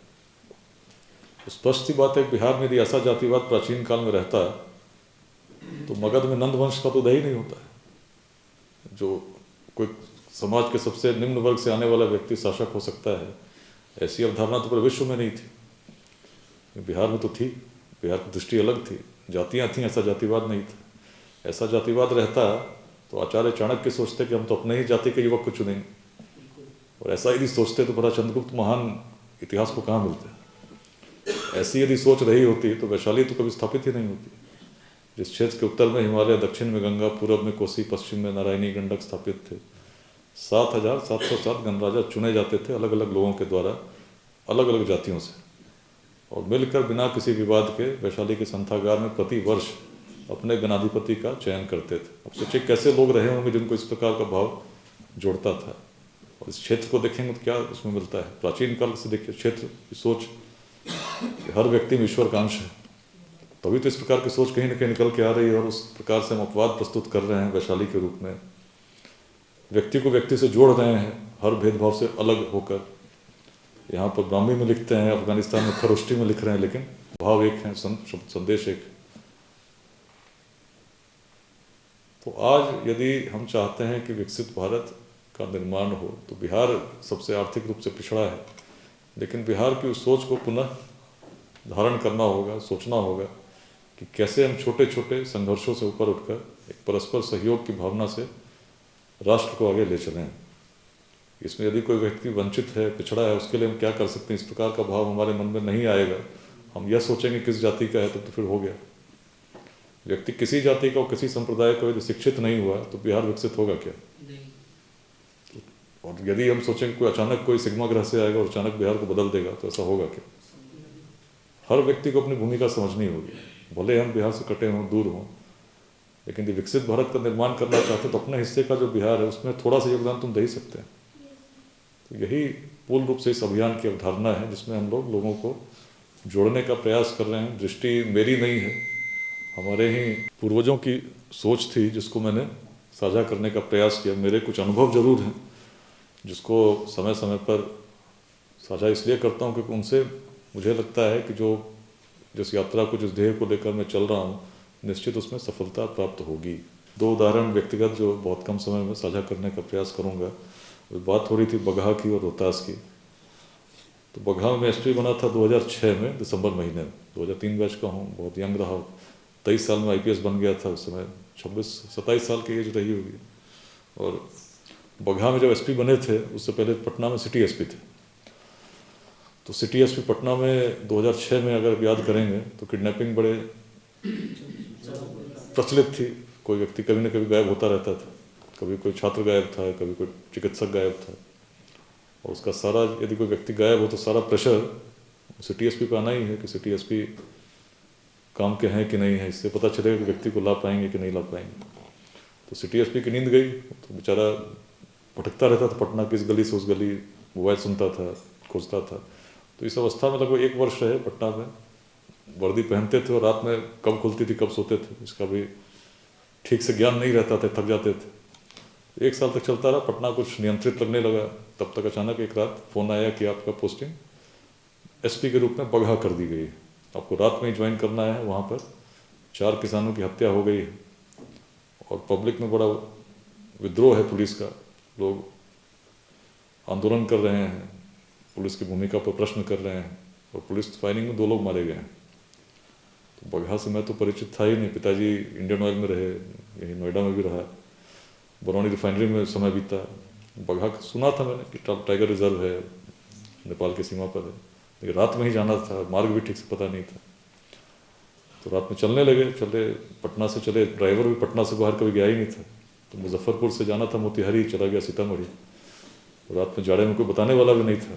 तो खैर किसी तरह घूमते फिरते सुबह रात के 1 बजे चले थे, सुबह 10 बजे बेतिया पहुँचे। नाश्ता हुआ तो पता चला बगहा अभी 65 किलोमीटर दूर है, लेकिन जाने में 4 घंटे लगेंगे, क्योंकि जो मार्ग था ही नहीं। कहने को था उसमें रिपेयर शायद 10 साल से हुआ ही नहीं था। तो 4 घंटे बाद करते करते 3 बजे बगहा पहुँचे तो लोगों ने स्वागत किया। धीरे धीरे परिस्थितियाँ शांत हुई, सामान्य हुई। करीब 1 सप्ताह बीता, 10 दिन बीते। जो बाहर से आए थे, आईजी आए थे, डीआईजी आए, सब चले गए, कि अब शांत हो चुका है। तो उसी बीच में किसी ने बताया कि 2 लोग किडनैप हो गए हैं। फिर मन बड़ा विचलित हुआ, अरे पटना से चले थे, बगहा आए, देखो यहाँ भी किडनैपिंग हो गई। तो मैं भी बड़ी चिंतित अवस्था में मैंने फ़ोन किया पुलिस मुख्यालय। मैंने कहा कि सर 2 लोग किडनैप हो गए हैं। तो वहाँ से बड़े सामान्य भाव से, विकास अब तुम पटना में नहीं हो, अब इससे परेशान नहीं होना है, बगहा में किडनैपिंग होती रहती है, वो आज से नहीं हो रही है, बहुत समय से चल रही है। अंग्रेज़ों ने लिखा था यूनिवर्सिटी ऑफ क्राइम उसके दियारे को, और पत्रकार मिनी चंबल कहते थे, ऊपर हिमालय की तरह नीचे गंडक का दियारा। और लोग कहते थे कि महर्षि वाल्मीकि की भूमि है। याद कीजिए महर्षि वाल्मीकि पहले क्या थे। तो चंपारण में अपराध इतना पुराना है, तो भाई तो बड़ी अजीब विडंबना हो गई। मेरे मन में क्या भाव था, 9th में थे, भोपाल पिताजी की पोस्टिंग हुई थी, बच्चों ने तब बिहारी बोलकर चिढ़ाया था, तो बड़ी पीड़ा हुई थी। बिहार शब्द तो सम्मान का प्रतीक होना चाहिए। बगल में सांची घूमने गए तो गाइड ने बताया कि सम्राट अशोक यहीं पर राज्यपाल बनाकर भेजे गए थे पाटलिपुत्र से। तो मन में ऐसा लगा जहाँ लोग पहले शासन करते थे वहीं लोग आज बिहारी शब्द गाली बन गई। तो बड़ा, तो मैं क्या कर सकता हूँ, मेरी क्या भूमिका हो सकती है। तो एक संकल्प जगह के अपने जीवन काल में यदि बिहारी शब्द को पुनः सम्मान का प्रतीक बनाने में मेरी कोई भूमिका होगी, तभी अपने जीवन को सार्थक मानूंगा। और 9th से यात्रा चली।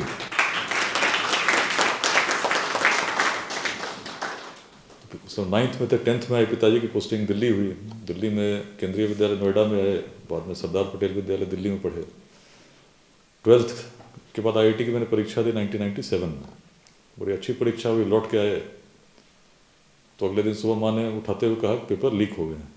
तो बड़ी पीड़ा हुई, ऐसा कैसे हो सकता है, इतनी अच्छी परीक्षा हुई थी, हम तो टॉप 100 में आते। मन ऐसा कह रहा था, पेपर लीक मतलब सारा कहानी खत्म।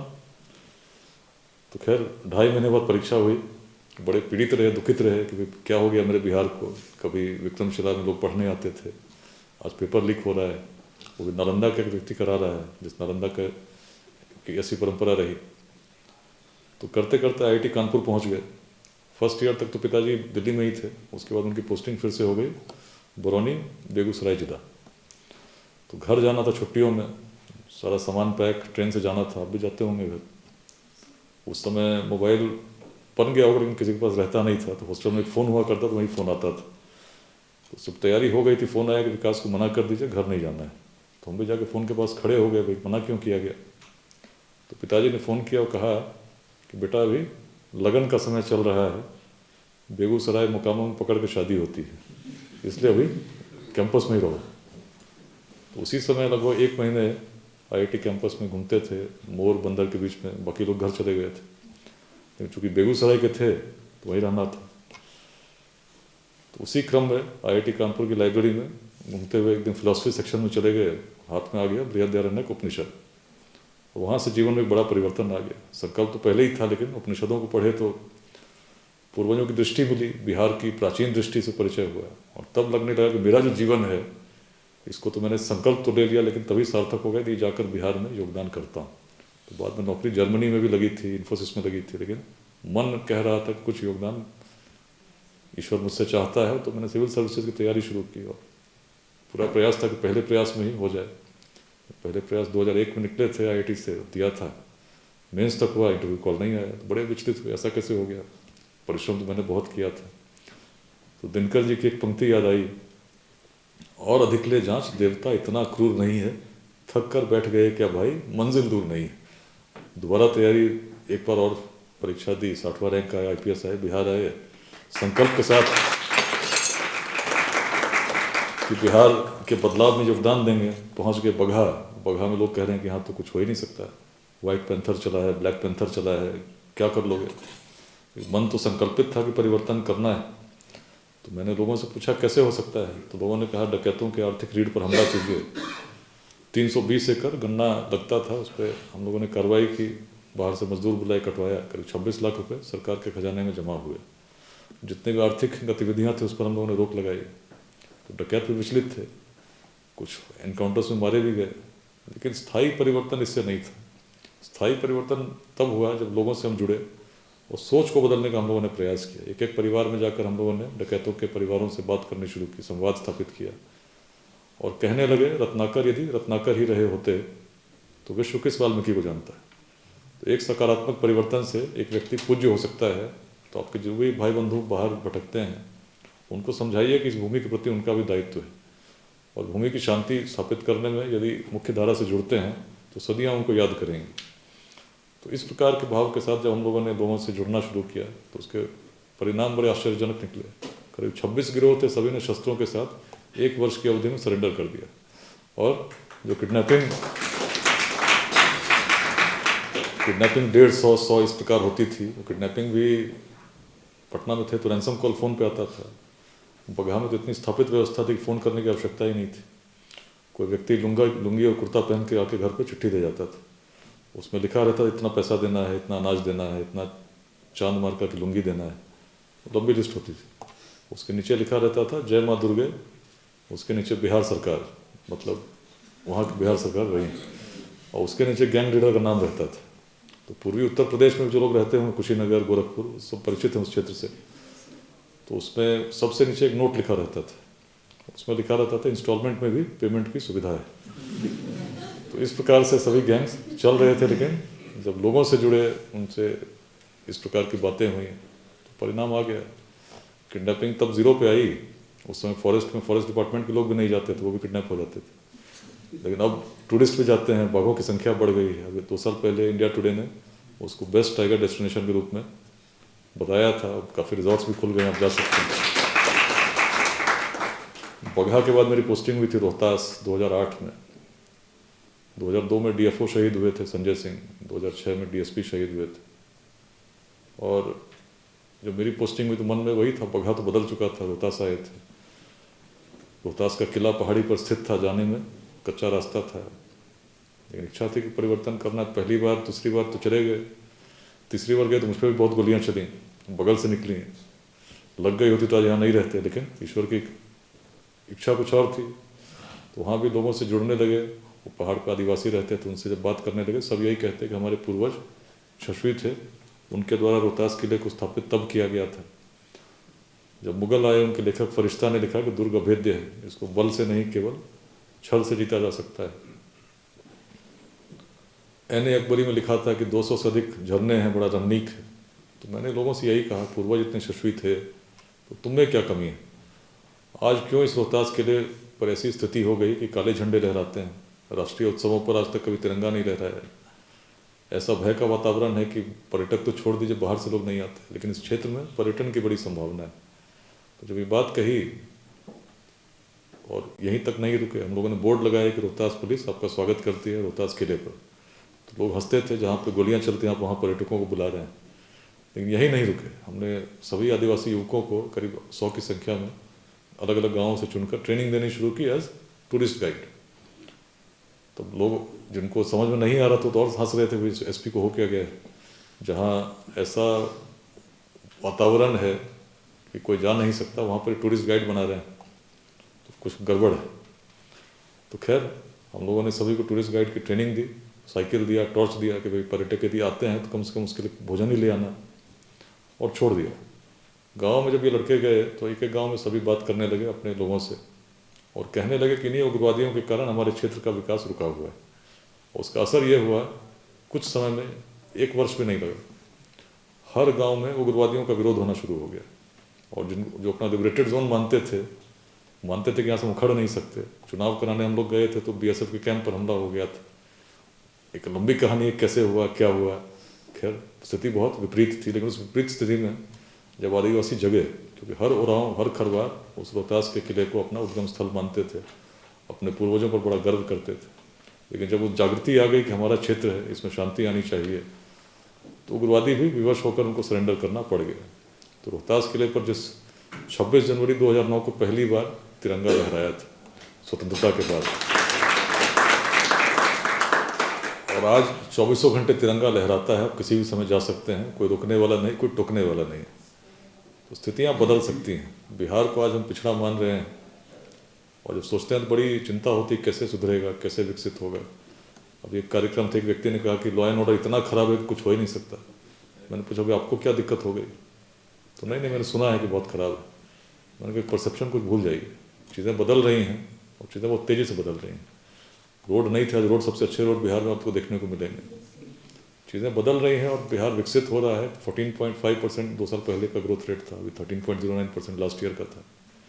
15% से अधिक हमें जाना है, और छोटे छोटे बातों से उलझ के भी ऊपर उठ गए बिहार के हर उस ऊर्जा के पुंज को जो बिहार से बाहर कहीं भी स्थापित है उसको एकत्रित करके हमने बिहार के विकास में योगदान के लिए लगा दिया। तो निश्चित सी बात है अगले 20 वर्षों में बिहार भारत का सबसे विकसित राज्य होगा, रोजगार का सृजन कर रहा होगा, स्टार्टअप्स की क्रांति हम ला सकेंगे यदि हमने प्रयास किया। आइडियाज़ की कमी नहीं, हम आए सबसे पहले आप आइडियाज़ लैब में गोयल साहब ले गए तो मुझे बड़ा अच्छा लगा कि घुसते ही आप आइडियाज़ के साथ इंट्रोड्यूस कर रहे हैं। बिहार में भी कुछ ऐसा ही करना होगा कि हमारे युवाओं के मन में आइडियाज़ आएँ और आइडियाज़ को सफल करने के लिए इकोसिस्टम हम लोग निर्मित कर सकें। उसमें सुभारती विश्वविद्यालय जैसे विश्वविद्यालयों की भी बड़ी भूमिका है। मुझे बड़ी इसलिए प्रसन्नता हुई कि यहाँ पर आए, बिहार के इतने छात्र यहाँ पर हैं, आप लोग उनको भी मेंटरिंग करने की कोशिश कर रहे हैं। तो बिहार को बढ़ाना केवल बिहार को बढ़ाने के लिए नहीं, विकसित भारत का सपना तभी साकार होगा जब बिहार विकसित होगा, यही मूल संदेश है। तो मैं आपका सहयोग जरूर चाहता हूँ। जो हमारा कार्यक्रम है 22 फरवरी को तालकटोरा स्टेडियम में आपकी सशक्त उपस्थिति रहे, आप भी हमारे साथ रहें। और कार्यक्रमों का उद्देश्य मुख्य रूप से लोगों को जोड़ना है। लोग जुड़ेंगे तभी लोग अभियान को समझेंगे, ध्येय को समझेंगे। किसी व्यक्ति का अभियान नहीं है, मेरी व्यक्तिगत यदि इसमें कोई अभिरुचि है, कोई स्वार्थ है, तो वही है कि अपने जीवन काल में बिहार को बदलता देखूं। जो संकल्प मैंने कभी 9th क्लास में बच्चे के रूप में लिया था उसको सार्थक होता देखूं और बिहार को पुनः विकसित देखूं। इसीलिए पिछले 4 वर्षों से जब से अभियान प्रारंभ हुआ, छुट्टी का दिन शनिवार हो, रविवार हो या दिसंबर में, जून में छुट्टी लेकर बिहार से बाहर निकलता हूं ताकि लोगों से बात कर सकूं, समझाने का प्रयास कर सकूं। और जो अनुभव थे बगहा के, रोहतास के, तो मेरे थे। जब विरासत से लोग जुड़े परिवर्तन आया और असंभव जिसको लोग मानते थे ऐसा परिवर्तन भी संभव हुआ। लेकिन संदेश हमारे ही पूर्वजों के हैं, जो दृष्टि थी हमारे ही पूर्वजों की थी और वही कारण था कि हम व्यक्ति को व्यक्ति से जोड़ते हुए कुछ असाधारण कर पाए थे। क्षमता आज भी है, उपयोग करने की आवश्यकता है। तो आप सभी का इसमें सहयोग भी हम चाहेंगे। जो लोग नहीं जुड़े हम चाहेंगे जुड़ें। बहुत सुगम माध्यम और करना क्या है, केवल अपना अंशदान जिस रूप में आप कर सकते हैं। अभी तक लगभग 100 लोग ऐसे हम लोगों ने तैयार किए जो बिहार के अपने गाँव में उन्होंने अपने पुस्तकालय स्थापित किए। कुछ लोगों ने 1-2 लैपटॉप देकर कंप्यूटर लैब बच्चों के लिए प्राइमरी स्कूल या मिडिल स्कूल में बनाया। कुछ लोगों ने अपने माता पिता के नाम से स्कॉलरशिप इंस्टीट्यूट की कि जो बच्चे 10th 12th में टॉप करेंगे उनको हम ये प्रोत्साहन राशि देंगे। अलग अलग प्रयास, कुछ लोग मेडिकल कैंप लगाते हैं समय समय पर गांव के लिए। जिनकी जो क्षमता, जिनकी जैसी श्रद्धा, जिनका जैसा योगदान, उस प्रकार से लोग, करीब 100 लोग ऐसे बिहार के बाहर आज तैयार हैं इस अभियान के साथ जो योगदान कर रहे हैं।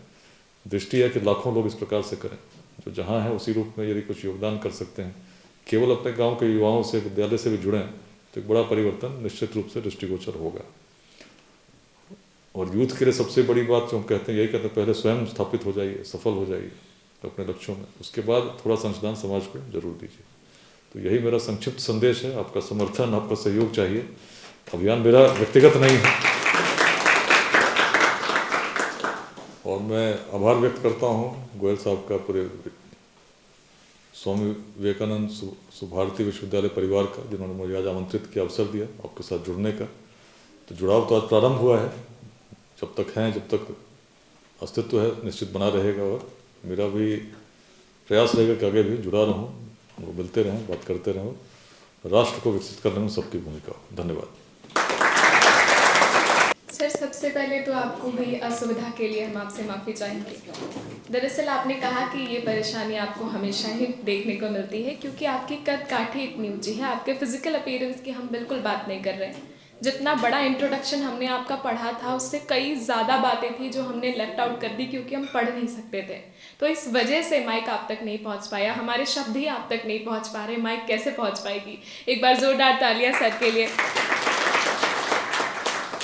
सर ने एक बहुत अच्छी बात बोली। सर जब बोल रहे थे तो मैं पॉइंटर्स नोट कर रही थी क्योंकि सर ने जो बातें मुझे बताई वो पूरे जीवन काम आने वाला है।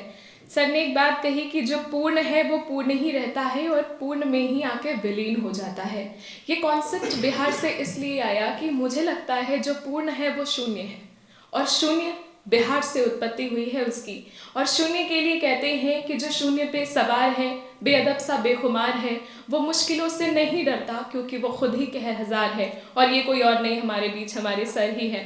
दूसरी बात इन्होंने सबसे इम्पॉर्टेंट कही यूथ के बारे में। पहले कहा सर ने कि पहले यूथ खुद ही स्टेबल हो जाए और जब भी हम विकसित राष्ट्र की बात करते हैं, विकसित जगत की बात करते हैं या विकसित समाज की बात करते हैं तो हम यूथ को छोड़ ही नहीं सकते। तो सर ने यूथ के लिए जो कहा वो मैं कम शब्दों में आपको बताती हूँ। यूथ के लिए कहा आपको घर वापसी करनी है, आपको कार्य करना है। अगर आप रेंग सकते हैं तो रेंगिए, चल सकते हैं तो चलिए और दौड़ सकते हैं तो दौड़िए, लेकिन अपनी अहम भूमिका निभाइए क्योंकि राष्ट्र को आपकी ज़रूरत है। आपके इन्हीं सब शब्दों के लिए हम ये कह सकते हैं कि आपने हमारा संडे सार्थक किया है। रविवार हम सो के गुजार देते, लेकिन इतने सारे शब्द जो हमें आज मिले हैं उनको मैं इकट्ठा कर रही हूँ और सबने इकट्ठा किया है। पूरे आधे घंटे आप यहाँ से बोले हैं और एक भी व्यक्ति मुझे ऐसे नहीं दिखा जो विचलित हो कहीं जाने के लिए, कहीं उठने के लिए, क्योंकि बीच में सर ने हास्य रस भी दिया, बहुत सारी बातें भी बोली, मूड सबका चिल किया और सारी बातें जिसको हमारे मास कॉम में कहते हैं प्लम पुडिंग थ्योरी, जो दिमाग में डायरेक्ट चला जाए, वैसी बातें की हैं। तो सर एक बहुत ही प्रखर वक्ता हैं, वो हमारे बीच तो सर ने सिद्ध कर दिया है। और लेट्स इंस्पायर बिहार क्यों सर, आपसे इंस्पायर तो पूरा वर्ल्ड हो रहा है और इंडिया, तो पूरे इंडिया को इंस्पायर कर रहे हैं। और सबका साथ एक साथ, जैसे आपको हमारा साथ चाहिए वैसे इससे ज़्यादा हमें आपका साथ चाहिए। और मैं सच कहती हूँ यहाँ पर सबको आज आप अपना घर लगे हैं, आप विशिष्ट लगे हैं। तो आपका फिर से एक बार बहुत बहुत आभार। और ऐसे आभार कह के तो आभार व्यक्त नहीं होता, इसलिए हम अपनी तरफ से एक छोटी सी भेंट आपको अर्पित करना चाहते हैं, आपका आभार व्यक्त करना चाहते हैं, मोमेंटो प्रेजेंट करना चाहते हैं, जिसके लिए मैं सबसे पहले आमंत्रित करती हूँ director of research and development cell doctor Vaibhav Goyal Bhartiya sir का। इसी के साथ additional director sir doctor Lubhan Singh, nodal officer Bihar student welfare doctor Amit किशोर सर। एक बार फिर से सर के लिए जोरदार तालियां। हमारे बीच के कार्यक्रम के ध्रुव तारा, जिनको आज हम सुसज्जित कर रहे हैं और हमारी तरफ से एक ऐसी भेंट उनको प्रदान कर रहे हैं जिसमें हमारा संपूर्ण प्यार, आशीर्वाद और उनके लिए विभिन्न समस्त परिकल्पनाओं के साथ मौजूद है। फिर से एक बार जोरदार तालियां।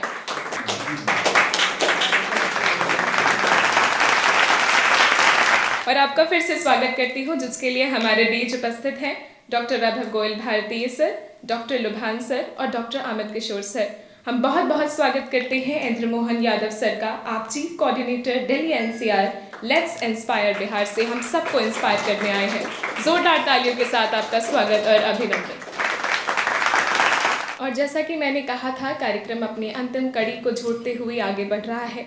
हम मंच पर आमंत्रित करते हैं director of research and development cell Swami Vivekananda Subharti university Meerut, आज के सूत्रधार डॉक्टर वैभव गोयल भारतीय सर का। जोरदार तालियों के बीच धन्यवाद। जय हिंद।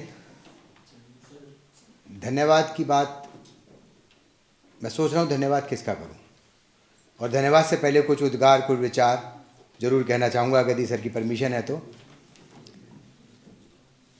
सर आईपीएस हैं, लेकिन अगर ये आपने सर का पूरा वक्तव्य सुना होगा तो आपका लगा होगा कि एक फिलॉसफर हैं, एक मोटिवेशनल थिंकर हैं, एक मोटिवेशनल स्पीकर हैं। और सबसे बड़ी बात, एक ज़माने में जो विष्णुगुप्त ने काम किया था कि पूरे भारत को एक करना था, ये बिहार के द्वारा पूरे हिंदुस्तान को एक करने चले हैं। अगर यदि मैं बिहार और उत्तर प्रदेश दो प्रदेशों को एक साथ देखता हूं तो लगता है कि जैसे एक भारत का देश और उसका दिल। भारत का देश और उसके अंदर यदि मैं दिल की तरफ जाकर देखूं तो बिहार और यूपी पास लगे हुए दिखाई देते हैं। और अगर यदि बिहार और यूपी अपने आप में परफेक्ट हो जाते हैं तो मुझे लगता है पूरा शरीर ठीक चलेगा, कहने का मतलब पूरा हिंदुस्तान ठीक चलेगा। लेकिन दुर्भाग्य है, कितने चिंतक ऐसे होंगे जिन्होंने अपने बचपन में सोच ली कि मैं अपने प्रदेश का वो नाम करके दिखाऊंगा कि पहचान बदल दूंगा, मैं अपने घर का वो नाम करके दिखाऊंगा कि पहचान बना दूंगा। और अगर मैं बात करूं, इनका नाम है विकास वैभव, यानी कि विकास, खुद का विकास कब? जब पूरे प्रदेश का विकास और पूरे देश के अंदर वैभव।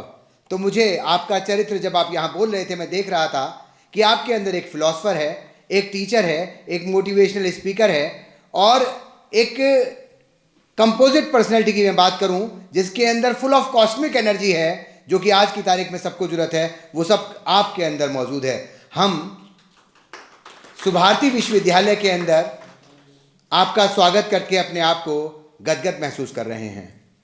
हमारा स्वामी विवेकानंद सुभारती विश्वविद्यालय जो बुद्धिस्ट माइनॉरिटी इंस्टीट्यूशन की ओर जाने को अग्रसर है, और अगर यदि मैं गौतम बुद्धा की बात करता हूं जिन्होंने मध्यम मार्ग का संदेश दिया, वो भी बिहार से ही थे, जिन्होंने पूरे विश्व के अंदर एक मध्यम मार्ग की पताका को फहराया। और सुभारती विश्वविद्यालय जो आज की तारीख में उत्तर प्रदेश के अंदर उपस्थित है, उत्तर प्रदेश के अंदर रहते हुए पूरे इंडिया ही नहीं 17 देशों के अंदर विभिन्न भागों के अंदर वहाँ के छात्र छात्राओं को वो ज्ञान के द्वारा सेवा करने के भाव को पुष्पित और पल्लवित कर रहा है।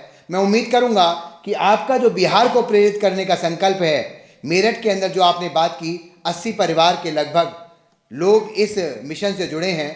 यहाँ पर लगभग 20 परिवार जरूर होंगे। वो 20 परिवार बिहार के अंदर 200 परिवारों को जरूर इस संकल्प के साथ इस तरीके से जोड़ेंगे कि ये विकसित भारत का जो उद्देश्य है बिहार के विकास से जुड़ा है, वो जरूर पूर्ण होगा। और ये मेरे 20 परिवार के लोग 200 और 200 से 2000 से 2 लाख कब होंगे मुझे लगता है मालूम भी नहीं पड़ेगा। लेकिन मैं शिक्षक हूँ और थोड़ा सा स्वार्थी हूँ, इस वादे के साथ कि आप जिस तरीके से आ जाए हैं, बार बार मेरे विश्वविद्यालय के अंदर 1000 से ज़्यादा बिहार के छात्र हैं। अगर यदि आप किसी दिन यहाँ पर आकर आज जैसे आपने हम सबको प्रेरित किया, आपने जो सकारात्मक विचारधारा हम लोगों को दी, क्योंकि ये बात बिल्कुल सही है, जब दिमाग की बात होती है और विचारों की बात होती है तो हम कहते हैं Bihar is on the top. लेकिन जब बात होती है कि भटकने की, तो भी हमें कई बार लगता है, आज की तारीख में नहीं, आज से 10 साल पहले ज़्यादा लगता था, क्योंकि लगभग 2000 के आसपास का समय मेरा भी व्यवसाय के अंदर परिश्रम का समय रहा। हर तरीके के छात्र छात्राएं मेरे साथ थे। RK पुरम से लेकर मुखर्जी नगर तक का रास्ता मैंने पैरों से बखूबी निकाला। घर की कुछ परिस्थितियां रही कि प्री निकालने के बाद में मेंस दे भी नहीं पाया, कुछ घर के अंदर टेस्ट हो गई थी, लेकिन उसके बावजूद भी परमात्मा ने मसूरी तक पहुंचाया।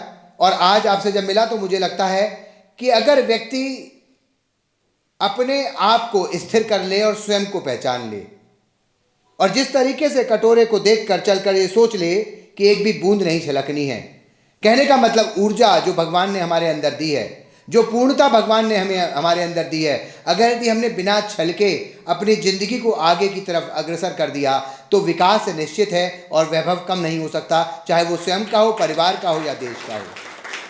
तो मैं स्वामी विवेकानंद सुभारती विश्वविद्यालय के हमारे फाउंडर्स, हमारी मुक्ति मैडम आज हमारे बीच नहीं है, इस दुनिया में नहीं है, लेकिन वो अक्सर ये कहती थी कि अगर यदि व्यक्ति सकारात्मक सोच के साथ चलता है तो कोई भी व्यक्ति उसे पीछे नहीं कह सकता। हमारे फाउंडर डॉक्टर अतुल कृष्ण जी जो आज की तारीख में सुभारती विश्वविद्यालय को हर तरीके से ऊर्जा प्रदान कर रहे हैं, कई बार मैडम से उनके पीछे से बातचीत होती थी, वो कहती थी मैंने तुम्हारे बॉस को कभी भी बढ़ते हुए नहीं देखा। उनकी सोच बिल्कुल इस तरीके से संगठित है कि उसके अंदर कोई जरा सा भी शिर्क नहीं आता, उसके अंदर जरा सा भी छलकाव नहीं होता, छलकना नहीं है उसके अंदर।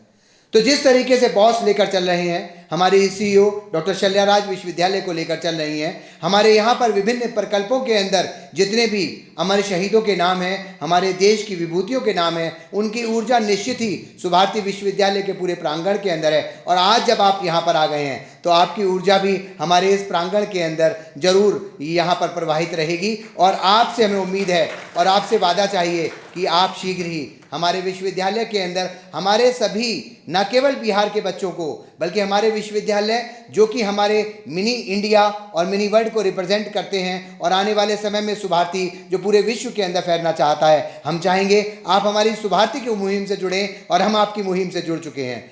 आज का इस कार्यक्रम में सर का तो है ही, कहते हैं ना कई बार कुछ ऐसे कहा इन्होंने सूरज है, सूरज के आगे कोई और दिखता है क्या? तो गलती मेरी नहीं है, ये तो सर का ओज ऐसा है कि बाकी कोई दिखाई नहीं दिया। लेकिन आज के इस कार्यक्रम की मैं बात करूं, परसों रात की बात है, मुझे लगता है रात को करीब 10 बजे होंगे। मेरी अक्सर बात होती रहती है, यहाँ राजीव जी बैठे हुए हैं, हमारे मेरठ के अंदर OBC हुआ करता था, तब यहाँ पर सर ब्रांच मैनेजर थे। आज की तारीख में मेरे मित्र भी हैं और मेरे छोटे भाई भी हैं। तो जब इनसे बातचीत होती रहती रात को 10 बजे, इन्होंने कहा कि भाई इंस्पायर बिहार के जो जनक हैं और जो इस मिशन को लेकर चल रहे हैं वो मेरठ आ रहे हैं, आपसे मुलाकात कराई जाए। मैंने कि मुलाकात नहीं, फिर उनका वेलकम कर लेते हैं। तो बोले देखो प्रोग्राम फाइनल कर देते। मैंने कहा मुझे परमिशन चाहिए, पहले मैं एक बार बात कर लेता हूँ अपने यूनिवर्सिटी के मैनेजमेंट से। तो उन्होंने कहा समय कम है। मैंने कहा कोई परेशानी नहीं होगी, कार्यक्रम हो जाएगा। मैंने उसी समय मैसेज छोड़ा, रात को लगभग 4:30 बजे हमारे फाउंडर का मैसेज आ गया, please welcome him properly. But हमारी जो CEO मैडम, उन्होंने कहा एक बार डॉक्टर शैल्याराज को बता दीजिएगा। मैंने मैडम को मैसेज डाला तो मैडम ने कहा कि अच्छे से वेलकम कीजिएगा, और संडे का दिन है, व्यवस्था में गड़बड़ी नहीं होनी चाहिए। हमारे यहाँ डॉक्टर रेणु मावी जो साइंस फैकल्टी की फॉर्मर डीन भी हैं, उन्होंने मैडम को मैसेज डाल दिया और कर दिया कि आप पूरे इवेंट को प्रॉपर तरीके से ऑर्गेनाइज कीजिएगा। और जो बिहार के हमारे वेलफेयर नोडल ऑफिसर हैं अमित किशोर, उनसे कहा कि आप पूरे कार्यक्रम को देखेंगे। तो मैं कहता हूँ कि जिस तरीके से राजीव जी ने एक छोटे से चीज़ की शुरुआत की थी, और उसके साथ में रेणु मावी मैडम और अमित किशोर जी और बाकी यहाँ पर जितने भी फैकल्टी मेंबर और हमारे बिहार के रिप्रेजेंटेटिव, वर्षा को तो कल एक एंकरिंग के अंदर प्रोफेशनल एंकरिंग भी करती हैं, अपनी क्लास से गायब होकर ये पैसा कमाने में लगी रहिएगा, अच्छी चीज़ है। क्योंकि जब हम शिक्षा के साथ साथ धनार्जन करना सीख जाएंगे तो आने वाले समय में अमेरिका को भूलकर लोग हिंदुस्तान में आ जाएंगे। तो कहने का मतलब ये कार्यक्रम परसों रात को 10 बजे इसकी हमने सूत्रधार किया था, और आज ये कार्यक्रम जैसा भी हुआ आपके सामने है। गलतियां जो भी कुछ हैं वो सारी मेरी हैं, क्योंकि यहाँ पर इस कार्यक्रम का संयोजक मैं ही हूँ। और अगर जी कुछ भी अच्छा है तो इस टीम के अंदर जो इतने भी यहाँ पर आपको मोती दिखाई दे रहे हैं, ये सभी इन्हीं का सहयोग है। और लेकिन सूत्रधार राजीव जी, मैं उनको जरूर कहना चाहता था, आपका जरूर धन्यवाद कि आपने एक सकारात्मक ऊर्जा, सकारात्मक सोच और आगे बढ़ने की सोच वाले उस शख्सियत से सुभारती को रूबरू करा दिया। हम आपको छोड़ेंगे नहीं और आपको हम हमेशा बांध के रखेंगे। लेकिन आपका इसलिए धन्यवाद कि ऐसी सकारात्मक ऊर्जाओं को मैंने अपने जीवन में बहुत कम देखा है। माफ़ी के साथ कहना चाहूँगा, जब मैं मसूरी गया, वहाँ पर मुझसे कहा गया वो मुझे एब्जॉर्व कर लेंगे। वहाँ पर डायरेक्टर पदमवीर सिंह साहब थे, MP कैडर के 78 बैच के। तो जब मैंने वहाँ कहा कि मैं कंटिन्यू, उन्होंने मुझे कहा कि आप यहाँ कंटिन्यू कीजिए। मैं डिप्यूटेशन पे गया था, मैंने कहा सॉरी सर, मैं कंटिन्यू नहीं कर पाऊँगा। तो उन्होंने कहा लोग यहाँ पर आने को तरसते हैं, अंदर एंट्री नहीं होती है, और तुम ये कह रहे हो कंटिन्यू नहीं कर पाऊँगा, किस मिट्टी के बने हो? तो मैंने कहा नहीं सर ऐसा नहीं है। फिर उन्होंने मुझे पूरी बैकग्राउंड पूछी, क्या बिलोंग करता हूँ, मेरे फैमिली में कौन है। बट मैंने केवल एक बात कही, सर अगर यदि मैं अपने छात्रों के साथ कुछ भी शेयर करता हूँ तो मुझे लगता है मैं दोगुना हो गया। लेकिन यहाँ पर आकर मैं क्षमा के साथ कहूँगा, मुझे ऐसा नहीं लगा कि मेरे अंदर कुछ भी मेरे उन प्रोबेशनर्स से जो इन सर्विस ऑफिसर ट्रेनीज थे या जो प्रोबेशनर्स थे 2013 एंड 14 बैच के, मुझे उनसे कुछ भी मुझे लगा कि मेरी पर्सनैलिटी के अंदर वो ग्रोथ हुई हो या मैं कुछ बेहतर कर पाया। लेकिन मुझे आज लगता है कि अब आप जैसे लोग हिंदुस्तान में हैं, हो सकता है मैं उनका वो ऊर्जा और वो पहलू ना देख पाया हूँ। मैंने एक अलग पहलू देखा उन लोगों का, क्योंकि एक बहुत हार्डकोर लेबर के बाद में जब व्यक्ति ट्रेनिंग में आता है, और ट्रेनिंग का टाइम भी, उनका ट्रेनिंग का टाइम देखेंगे हम यहाँ पर 8 घंटे की नौकरी में सोचते हैं कि 8 घंटे। मैंने मसूरी से एक चीज़ जरूर ली, सुबह 5 बजे से लेकर रात को 11 बजे तक कम से कम उनका स्केड्यूल रहता था। उसके अंदर टाइम नहीं था उनके पास। कभी वो किसी एक्टिविटी के अंदर हैं, रात को खुद इवेंट ऑर्गेनाइज कर रहे हैं, प्रॉपर क्लासेस हैं, सुबह 1 घंटे का हार्डकोर एक्सरसाइजेज हैं, मतलब even Sunday there is no holiday. कहने का मतलब अगर यदि जॉब करने को किसी को सीखना है तो हमें ब्यूरोक्रेट से सीखना होगा, उनकी ट्रेनिंग जो होती है उससे सीखना होगा। और सबसे बड़ी चीज़ उस समय देखकर मुझे लगा, लेकिन आज मेरा वो परसेप्शन आपने पूरा बदल दिया, और मुझे लगता है कि देश को अगर यदि ज़रूरत है वो 1-2 साल का समय ज़रूर ऐसा रहता होगा। लेकिन वास्तव में जिस तरीके से मैंने आपको देखा, आप जैसी शख्सियत मैंने बहुत कम अपने इस जीवन के अर्ध सेंचुरी के अंदर देखी हैं। लेकिन आपसे मिलकर मैं गदगद हूं और आगे भी आपसे मिलना चाहूँगा। इन्हीं शब्दों के साथ एक बार पुनः जय हिंद, जय भारत, जय सुभाष। तो thank you so much sir. और सर के बारे में जैसे आपने नाम में पूरा एक्सप्लेनेशन दे दिया कि सर का नाम है विकास वैभव, तो सर का भी नाम है वैभव गोयल भारती, और दोनों में ज़्यादा कुछ फर्क है नहीं। दोनों ने हमेशा ही सुगम रास्तों को हम लोगों के सामने स्पष्ट किया है और उस पर चलने का मार्ग दिया है। बहुत ही कम शब्दों में सबको अप्रिशिएट कर लेते हैं सर। और अब समझ में आया कि सर बार बार क्यों कहते हैं कि क्वेश्चन पेपर पढ़ो, उसी में आंसर है। सर ने सर का इंट्रोडक्शन सर के नाम से ही दे दिया, सर के नाम में ही सर का काम छिपा है, ऐसा सर ने दिखा दिया। तो थैंक यू सो मच और फिर से आप सभी का बहुत बहुत धन्यवाद। वंदे मातरम, वंदे मातरम, सुजलां सुफलां मलयज शीतलां शस्य श्यामला मातरम, वंदे मातरम, शुभ्रज्योत्स्ना पुलकितयामिनीं फुल्लकुसुमिता द्रुमदलशोभिनीं सुहासिनीं सुमधुरभाषिणीं सुखदां वरदां मातरं, वन्दे मातरं, वन्दे मातरं। जय हिंद, भारत माता की जय। और इसी के साथ आज हम कार्यक्रम यहीं समाप्त कर रहे हैं। आप लोगों को देख के समाप्ति का मन तो बिल्कुल नहीं हो रहा। ऐसा लग रहा है कि सर का भी हम एडमिशन किसी डिपार्टमेंट में कराते ताकि सर हमसे हमेशा ही जुड़े रहें। लेकिन हम आपसे जुड़े रहेंगे और हमेशा, जैसा सर ने कहा कि सर थोड़े लालची हैं अपने बच्चों के लिए, आपको हमेशा बुलाते रहेंगे, तो हम भी यहाँ आते रहेंगे, चाहे संडे क्यों ना हो, हॉलीडे क्यों ना हो। आप सबका बहुत बहुत धन्यवाद अपना बिजी शेड्यूल का टाइम हमसे शेयर करने के लिए। सप्ताह में एक दिन आराम करने के लिए मिलता है, वो दिन भी यहाँ पर देने के लिए बहुत बहुत धन्यवाद। मैं एंकर वर्षा साइन ऑफ करती हूँ आप सबके प्यारी सी मुस्कान के साथ। धन्यवाद। जय हिंद।